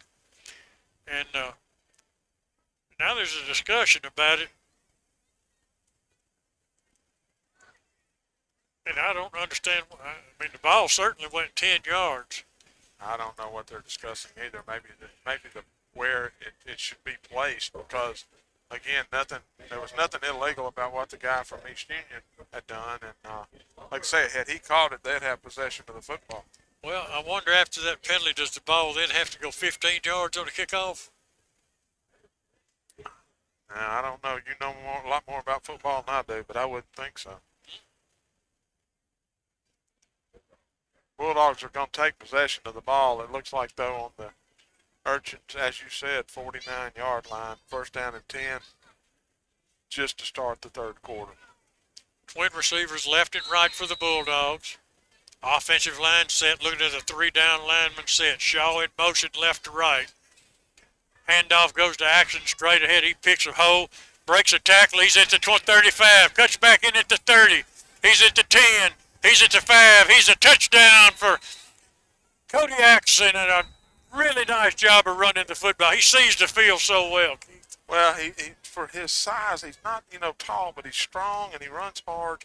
And I tell you, number 7 for the Bulldogs, Shumpert, did a really good job of staying with his block because you really kind of thought that the play was going to be over. Cody kept rolling and moving, and Shumpert stayed with his block, was able to get him to cut back to the inside. Big play for the Bulldogs to start the second half. David, Cody really does a good job of seeing the field out in front of him and makes those cuts. They're almost natural. Exactly right. Awesome job once he got out there, got hit, able to break that tackle and took off down to the end zone. Good start to the second half for the Bulldogs. Extra point, up. Extra point, good. Bulldogs 38, East Union 6, back in 60 seconds. Reason number 8 to bank at BNA, the technology you demand. We work hard to bring you the latest in banking technologies that make your life easier. Free ATMs, mobile banking, online bill pay, and more. BNA Bank, the bank for Northeast Mississippi.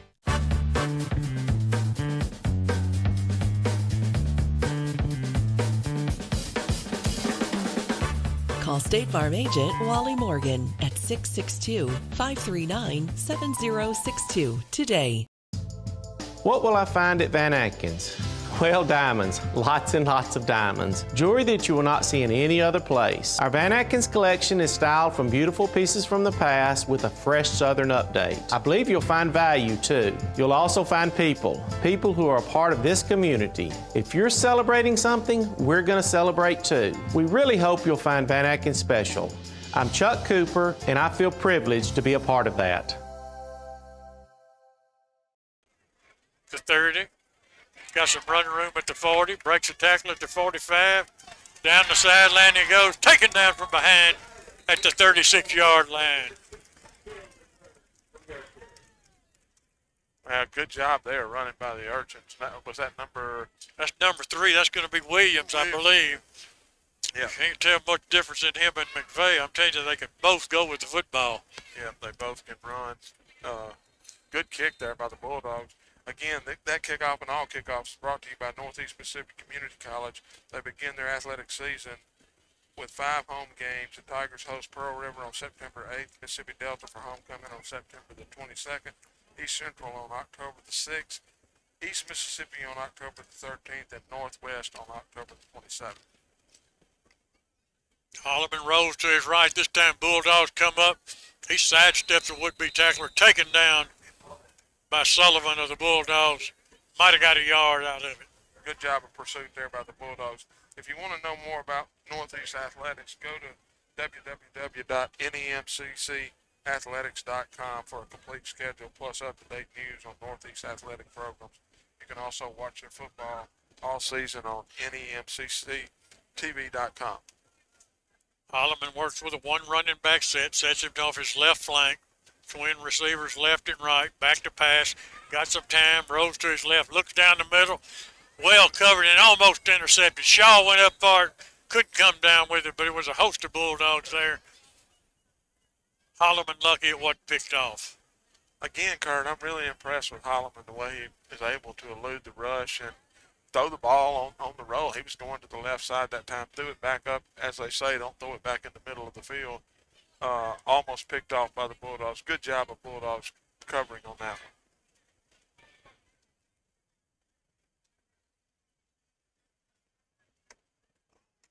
Got two young quarterbacks working tonight. Shettles, a 9th grader, Holloman, a 10th grader. As they stack everybody in a tight formation, snap his hand, immediately taken down by Tucker of the Bulldogs. Again, good job by the Bulldog defensive front wall, getting pressure. Emmanuel Tucker, number 95, a freshman defensive lineman that has a bright future for the Bulldogs, no doubt, in there for the sack. 4th down and 15 for the Urchins. They're trying to decide where they want to go for it or punt it. Holloman is the kicker also, so it's hard to say, yeah, they're going to go for it, Keith.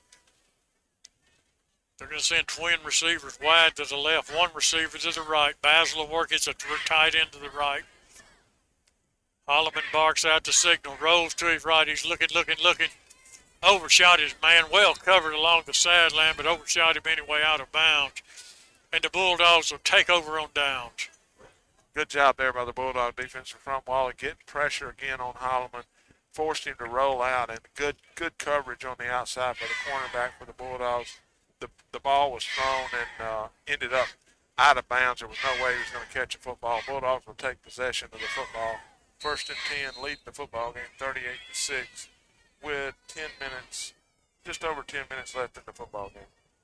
Post-game show this year brought to you by Creekmore Landscape and Sam Creekmore State Representative.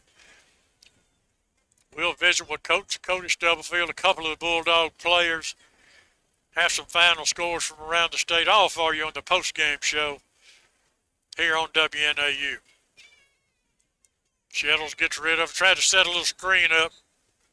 Had a couple of blockers out there, but didn't really get the ball to DJ.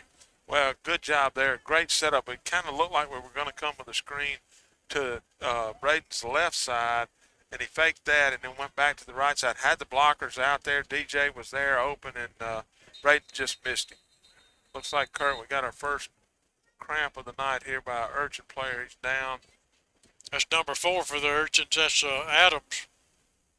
And that's exactly what it is. He's just down with a cramp, and not surprised to see. I was a little bit surprised we didn't see anybody on either side have any cramps the first half. Situation here is going to be a 2nd down and 10 for the Bulldogs. They lead the football game 38-6. Adams is back up on his feet. Yeah, he's making his way back to the sideline. The fans giving him a round of applause, and he is definitely been there before. That's what that is. He's got a leg cramp. You ever caught one during a game, Keith? Yes, sir. Back in the day? Yes, sir, I did. Multiple times. Not really a very good feeling. No, it's not. It sure is not. 2nd and 10 for the Bulldogs. Mark it right at the 40-yard line. As Shettles gives it to his running back. Straight ahead is Simpson. Fighting, still on his feet. Breaks the tackle down the sideline. He's in a foot race at the 30. One man to beat it to 20. He's at the 10. Taken out of bounds at the 5-yard line. We got some flag. We got some a flag on the play. Looks like they're going to call down about 20 yards from the line of scrimmage. They're going to call a block in the back on the Bulldogs. But what we got? Let's send it down to David. Had a block in the back, guys. Kurt, I want to tell you something. That was an impressive run by Mr. Simpson that time. Even though it's going to get called back, he was running hard. They had him in the backfield, had him by his ankles, had him around the shoulders. He broke free and was able to pick up.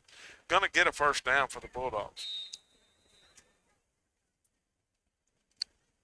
It will be a first down, Keith, as Atkinson checks back in as a running back, along with Shettles out of a shotgun formation. And the handoff goes to Atkinson. Straight ahead he goes, breaking tackles, cut it back inside. One man to beat it to 5. Touchdown, Cody Atkinson. And I really like the way that young man sees the field in front of him. Yeah, he's a really shifty runner, and like I said earlier, he runs with some power. Offensive line doing a really good job of giving him some gaps to get into, and he made some people miss. Big play there for Cody. Touchdown for the Bulldogs, leading 44-6 with 9 minutes and 10 seconds left. Looks like Robbins to do the kicking on this one, Keith. Other young kickers, Alexander. Grayson Alexander, last time he kicked the Tallahatchie extra point and did a fine job, might I add. 44-6, pending this Tallahatchie Gourmet extra point. Good snap and hold, and it's up, and it's right down the middle. 45-6, the Bulldogs have taken the lead with 9 minutes and 10 seconds still remaining in the third quarter, and I'm not sure, Keith, the way those new rules, Activity Association said, I think the clock starts running and they don't stop it. You got it, brother. It's running right now, and good job there by the Bulldogs. Good job by the offense. Cody obviously just did a super job of running the football, and so did Simpson on the play that was called back. But, you know, we expected the Bulldogs to be more physical and take control of this football game tonight, and now they're doing it, and really impressed with what I'm seeing out of the Bulldogs tonight. Williams, LeBontang, back deep on the kickoff, awaiting it from the Bulldogs, along with McVeigh. All three of them dangerous runners, capable of taking it all the way back. And you said it right on Simpson's run, Keith. I thought they had him at the line of scrimmage. He just was too strong and broke free.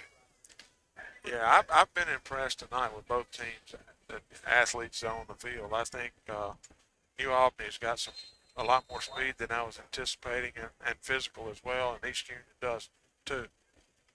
Squib kick by Robbins is going to be falling on at the 42-yard line by the Urchins,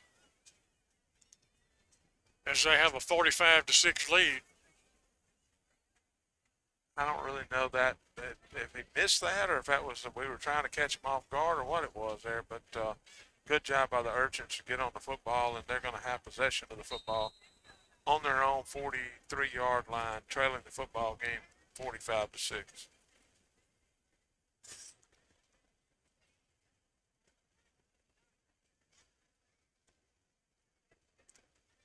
Holloman works with a three-back set, hands it to the back, number 27.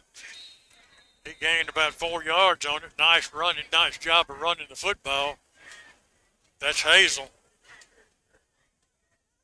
Well, they said it. You said it earlier, Kurt. They running the old wing T, lining them up, three up in a row there, and they just hit the right in the two gap as quick as possible, and was able to pick up 4 yards.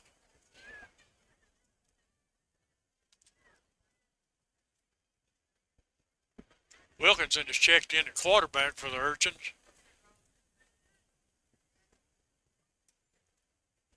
Runs that straight T offense. Turns and gives it to a little crossbuck inside Trout type play. Gained about 4 yards on it. It's going to be 3rd and 2.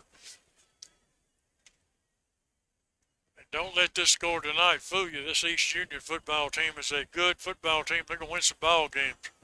Oh, no doubt about it. They are I've been really impressed with what they've done with their football program just in the short time that they've had a football program and winning division championships. So, yeah, they'll be competing this year for sure. Wilkinson works up under center. He draws a Bulldogs offside, and they'll get a first down out of it. Just across midfield, it'll be about the 47-yard line. Keith, was Myrtle playing tonight? Excuse me. Yes, they were. They were playing Vardaman, and when I looked at the scores, the score showed 0-0. No score. Terry back at the station. He might can get us a score on that one. If you can, Terry, just let us know it.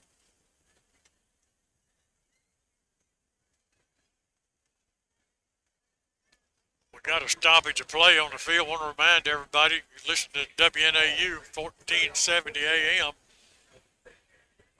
The Union County Sports Connection, bringing you all of New Albany High School football games this year. Terry Cook, Bradley Taylor back at the station. Kurt Saul, Keith Conley, and David Good working the sideline for us again this year, and Chris Russell in the New Albany Journalism Department. Once again, streaming it live. Go to newalbanyschools.com on YouTube, and you can find it. You can watch the game live, or you can look it up anytime hereafter between the next week or so, and watch it when you get home. Chris will be with us all year again this year. We had a good time with Chris last year and look forward to working with him again. Wilkinson hands the ball off, does a good job of bootlegging out with his fake, but about 4 Bulldogs didn't take the bait, and I mean about a 2-yard loss on the play. Yeah, good job there. They ran some misdirection, as you said. He ran a little bootleg around to the right side, but the Bulldog defensive front wall and linebackers were in position to make the play, and actually lost yardage on the play.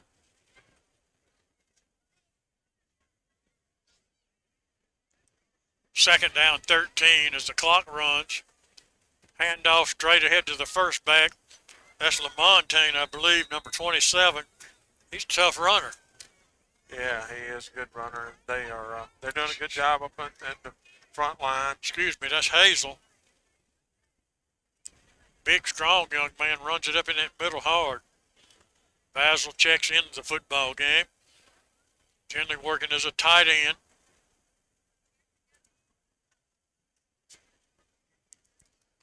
With 3rd down and 7 is the situation. 4:25 remaining, third quarter.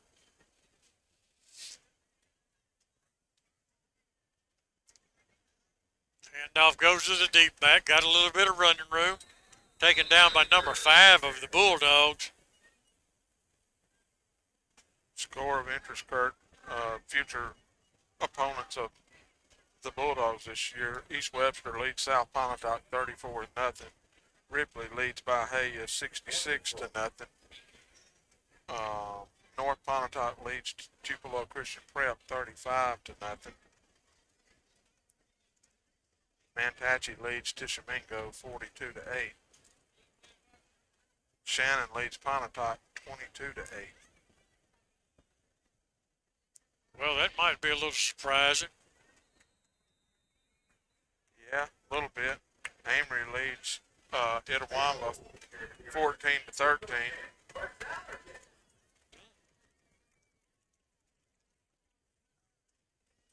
Houston played last night, beat Calhoun City. I think it was 38-14. Yeah.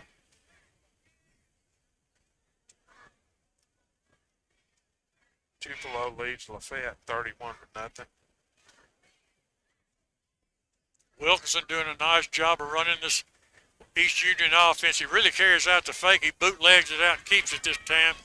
Gets taken down hard. Yeah, they had been setting that play up for a while because he had really executed that bootleg every time really well, and that time he kept the football. Bulldogs did a really good job of being in position to defend. Going to be second down and 6 yards to go for the Urchins. Mark the football right on the 30-yard line in Bulldog territory. What a beautiful opening night for high school football.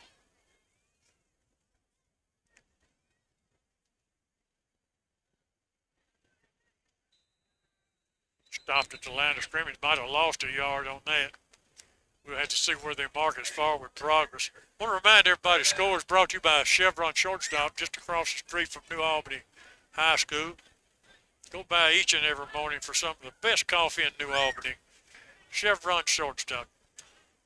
Some more scores from Chevron Shortstop. Starkville leads Columbus 28-0.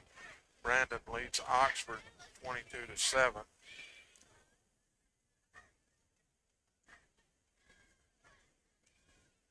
Madison Central over West Jones 50-6. Grenada over Horn Lake 20-0.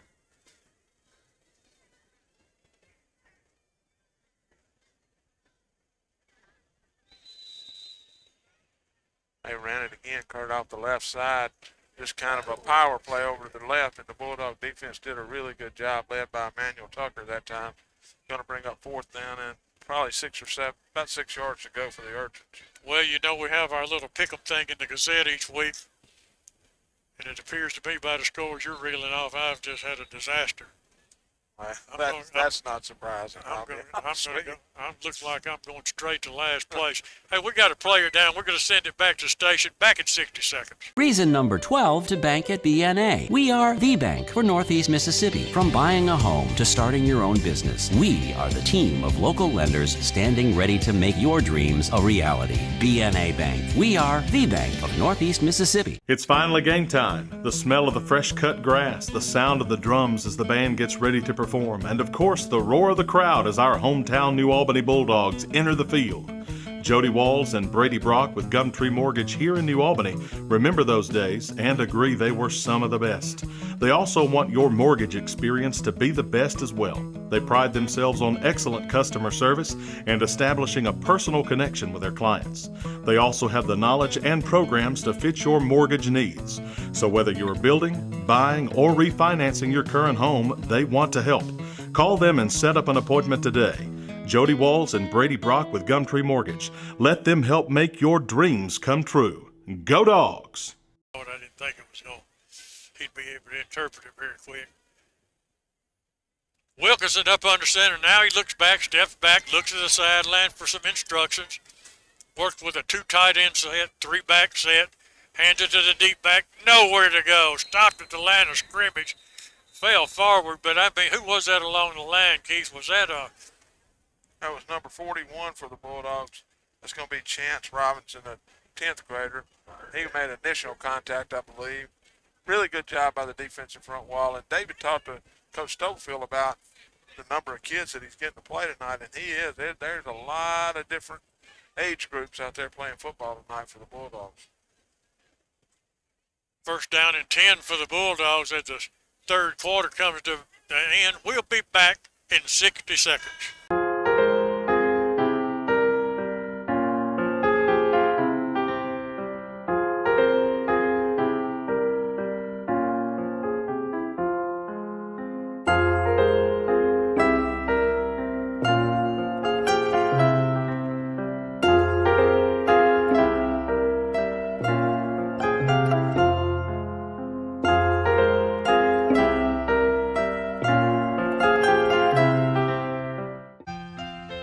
Insurance agencies and companies may appear to be the same on the surface, but you'll discover a world of difference when you look a little closer. The biggest difference is the people who serve you. At Collins Insurance Agency, we've been through the good times and the not-so-good times too, always serving the people of this area with the very best in insurance coverage from some of the world's finest insurance companies. Collins Insurance Agency in New Albany.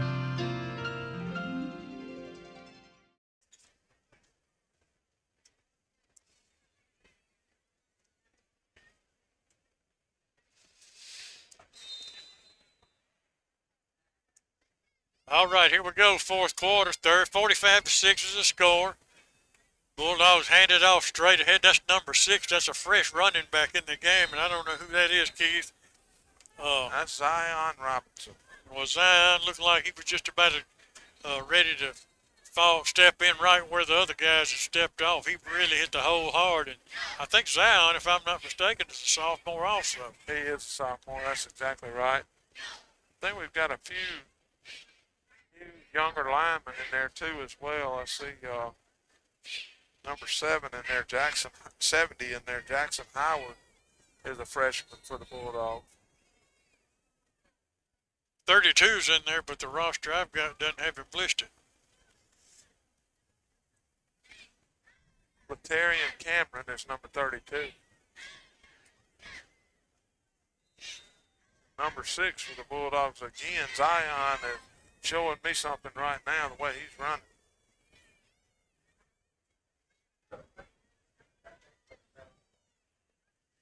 That's how's that song go? Put me in, coach, I'm ready to play. I think that's going to be the song of Zion. Zion's ready to play, that's for sure. Good job by the Bulldog offensive front line blocking.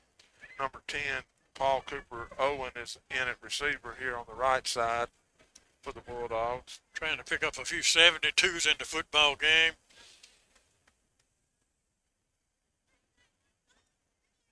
Richmond 70 working across the front. Howard, yeah, we got a lot of guys in there getting some experience. And, a perfect opportunity to get everybody in the ball game. Proud to see Coach doing it. Yeah, Bulldogs are going to call a timeout here.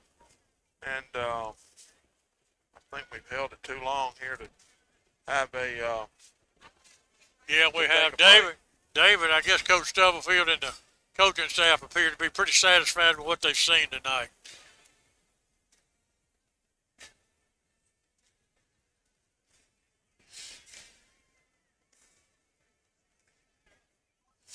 Bulldogs are back out on the field. The Urchins are now leaving their coaches on the sideline, heading to the field.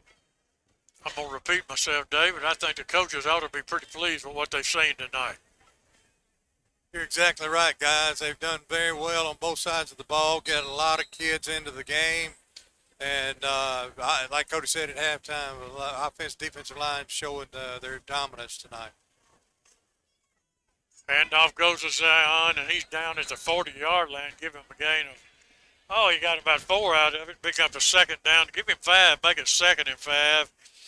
And number 2 working at quarterback for the Bulldogs, Keith. Well, I think we're forgetting that number 2 for the Bulldogs is a freshman, and I'm telling you what, I've been very impressed with him tonight. He's done a really good job of running the offense, running the football, throwing the football, and just lead the team. I agree with you. Hand off to Zion, looks outside, now turns it inside, puts his shoulder down, breaks a tackle, cuts it back across. He's got one man to beat. And he's going to be taken down at about the 5-yard line, Keith. Well, I tell you what about Zion. Zion's got some Cody in him. He looks and sees the field really well, like Cody does, and he's a little shaken up on this one. He's getting up a little bit slow, but another good run, good blocking in there by the Bulldogs front wall. I really have. I've been impressed with the Bulldogs, both offensive and defensive forward walls. Technically, and those guys look like they've really come a long way in the last year as they've improved. We said earlier, number 72 is in there. That's Alan White for the Bulldogs. Number 79 is Sam Morton. 50 working at center. Number 50 working at center is going to be J.T. Newby. And 67 working at a left offensive tackle. 67 is going to be Brady Horn, another 10th grader. A lot of young kids playing out there. Number 79 is playing right guard right now, and I did say his name, didn't I? I did. Sam Morton. So good job of the guys up front.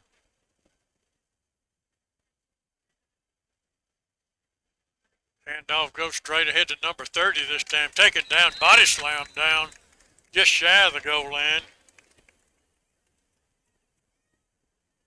Number 30 is Nehemiah Boyd.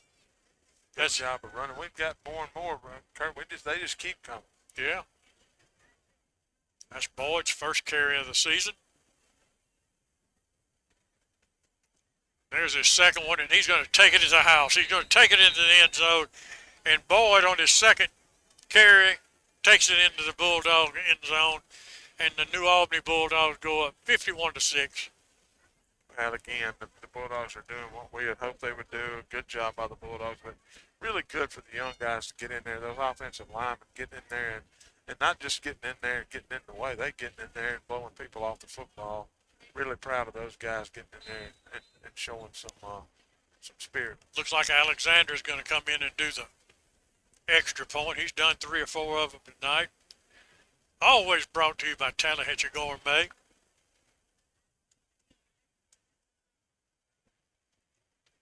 Bolin will do the holding. Good snap, good hold, good kick. I don't know if it got inside there or not. It did. Just barely inside the goal post to keep the kicking game perfect. Well, just really, really impressed with that tonight. Now, that's something that it doesn't matter who you're playing, where you're playing. If your kicking game's that solid, that's really, really important to you, and that's going to be something that's going to be good for us down the road. And I'm not sure you might check, Keith. I think Robbins is a senior, and I think this Alexander is actually an 8th grader. Alexander is showing on here as a 9th grader, and Witt is showing. Witt is a senior, so. But either, like you say, both of them. I mean, I've really been impressed. Like you, Witt's in a senior year, and he is kicking that thing through there. You know, it was a couple years back we had 2 kickers on the team that were both pretty good kickers. Seemed like one of them was McDonald. Yep. And I don't remember who the other one was, but both of them were really good kickers. Yeah, well, I tell you what, so far it looks like we're in good hands with our kicking game, and as far as that goes, looks like we're in pretty good shape with everything. Everybody's really played well tonight. There comes Robbins' kick, and we fielded it at the 12-yard line. Picks up a block at the 30, to 35, taken out of bounds about the 37-yard line. Robbins going to jump over here and try to get in on him tackle too, huh? Yeah, he ain't out there just to kick. He was fixing to put a lick on somebody. Well, now, I think that Tony Robbins' son, and I don't know if, was John Robbins, Tony's son, played a linebacker some years ago, and boy, he was a tough cookie in there at linebacker. Well, it was many moons ago, but now Tony Robbins I played football with Tony, and he was a good football player as well, so. Witt, like I say, Witt's not just a kicker, that's for sure, because he was taken out after him for sure.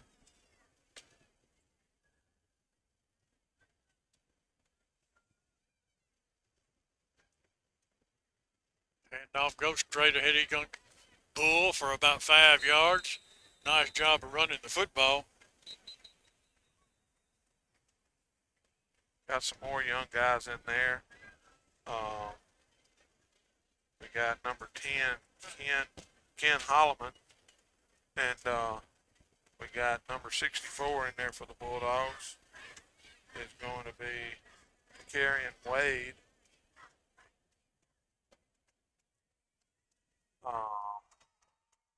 Let's see if I can pick up some more there, Kurt.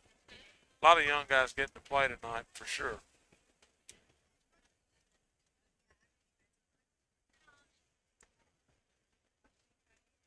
Bulldogs better get on out here. East Union's going to get ready to run a play. They're faced with a 2nd down and 5, ball on the 44-yard line.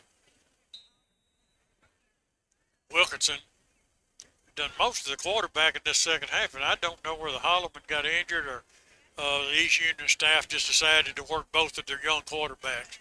And Wilkinson got some running room. He's at the 40, down the sideline, taken out of bounds at the 30-yard line by number 24, the Bulldogs. Good job by number 24 there, Isaiah Simpson for the Bulldogs coming up to make the play. And as you said again, the quarterback for East Union just did a really good job of taking it around the corner, got to the end, and was able to pick up some good yardage. Well, what I like about Wilkinson is he does an excellent job of carrying out his fakes. Yeah, and I noticed that about Holloman. They both do a really good job of that. That's obviously a well-coached football team. Got some movement along the line of scrimmage. I think the Bulldogs are going to jump in the neutral zone, probably mark off 5 yards. Oh, they're going to mark it off against East Union. I thought the Bulldog, one of the linemen jumped in there, but I saw one of the guards for East Union looked like he might have moved a little bit. He was going to be pulling, and I think he might have jumped the gun.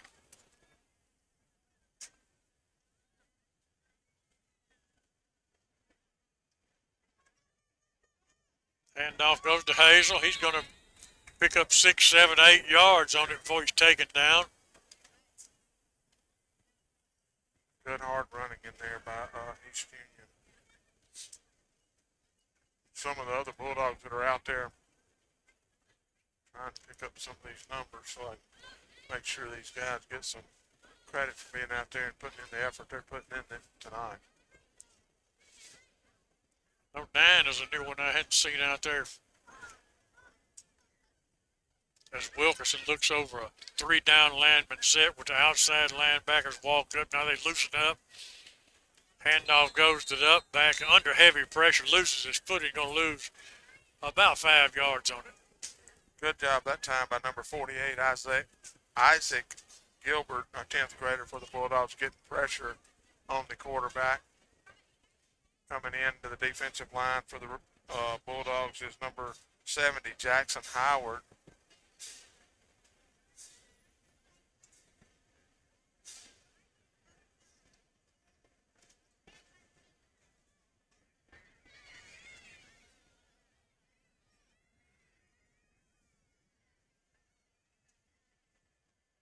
Going to run it off the left side. They just ran just a straight dive off the left tackle's backside and able to pick up good yardage. Going to make it about 4th down and 3 yards to go for the Urchins. That's Hazel again, does a good job running that football, as we've said before. Just about down to 2 minutes as we wait on the Creekmore Landscape post-game show. Number 47 into the game for the Bulldogs is number 47 is Latravius Vardaman.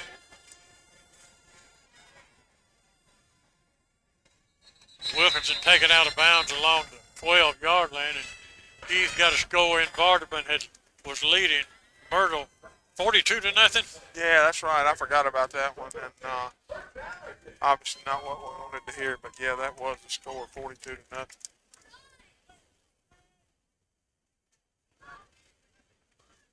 Next week, we'll be at home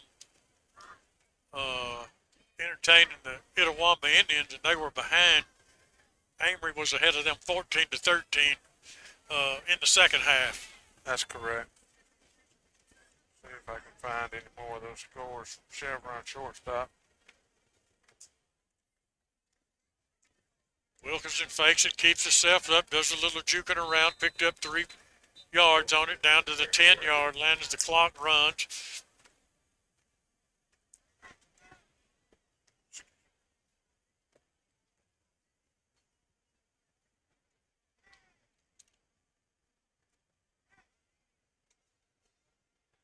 Kossuth at the head of ball, 20-7.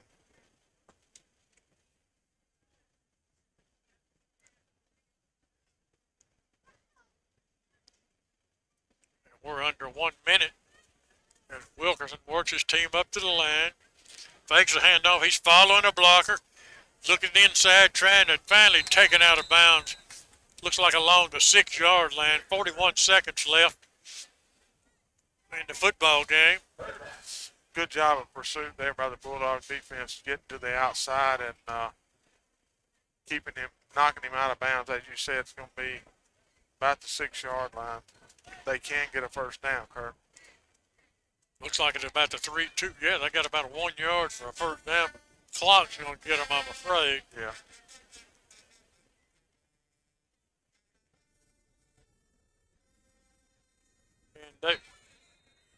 And David Good working the sideline for us. Now you're going to get a hold of Coach Cody Stubblefield and visit with a couple of Bulldogs. David.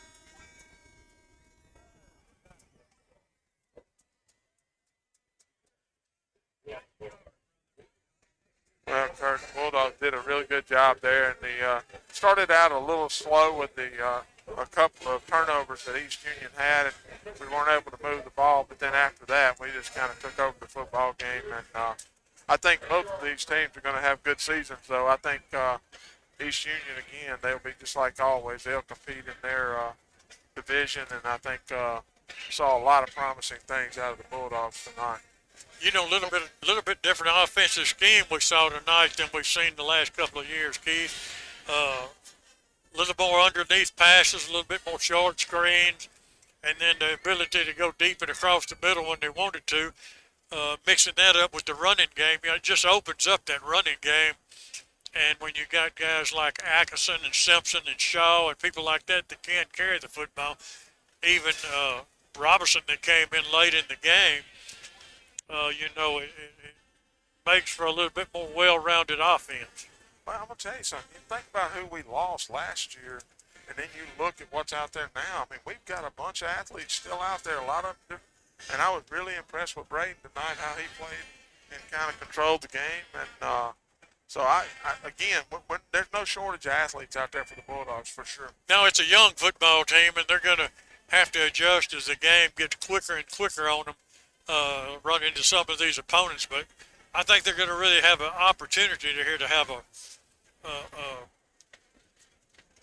the kind of year that they want to have. Oh, I agree with that for sure. And I know David's trying to get with Coach Stubblefield. Coach Stubblefield and a lot of these guys on both sides of the football field tonight know each other, so it's a little bit longer visiting there with both teams. And so the New Albany football team is over with the New Albany band right now, so we're going to probably have a little bit of a delay with David being able to get with Coach Stubblefield. But good job by the Bulldogs tonight. A big win and a good way to start the season.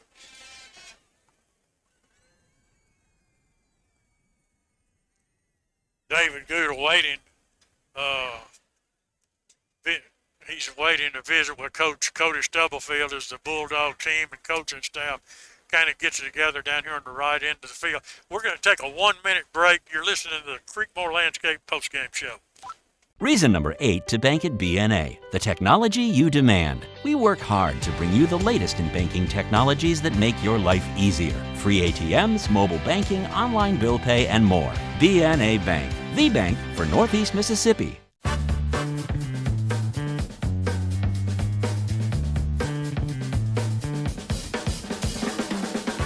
Call State Farm agent Wally Morgan at 662-539-7062 today. What will I find at Van Atkins? Well, diamonds. Lots and lots of diamonds. Jewelry that you will not see in any other place. Our Van Atkins collection is styled from beautiful pieces from the past with a fresh Southern update. I believe you'll find value too. You'll also find people who are a part of this community. If you're celebrating something, we're going to celebrate too. We really hope you'll find Van Atkins special. I'm Chuck Cooper, and I feel privileged to be a part of that. And the Bulldogs just played error-free the ball. And East Union turned the ball over early 3 or 4 times. Keith kind of dug a hole, let New Albany get a little bit of lead. You know how it is when you start having to play catch-up. It's just almost impossible to do. Yeah, no doubt about it. It was a kind of, again, like we say, they started out with those turnovers, and we took advantage of one of them or two of them, and just didn't really have control of the game at the beginning. But then once we got control, we played really well, and it was very impressive by the Bulldogs. I know David's still waiting. Looks like Coach Stubblefield just broke up with the team, but I will give you a couple more scores from Chevron shortstop. Nettleton over Eupora, 33-20. Nothing on that one. North Panola over MS Palmer, 40-0. Kossuth over Baldwin, 20-7. Purvis over Lumberton, 27-22. Get down to some of these local games. Kurt, I'm looking down, so if he gets East Webster over South Pontotoc, final score is 35-7. North Pontotoc over Tupelo Christian Prep, 35-0. Manatee over Tisch, 42-8. Shannon over, that's at halftime, still showing halftime for Shannon over Pontotoc, 22-8. No score. Itawamba came back on Amory, and Itawamba's leading the football game 35-14. Let's see here what we got. Pass Christiane over Long Beach, 56-13. And Keith, I'm going to interrupt you. David Good is just about to join Coach Cody Stubblefield and a couple of the Bulldogs players. We're going to send it down to you, David. All right, thank you, guys. I got Cody Atkinson here. Cody, a senior, starting your final year here in New Albany.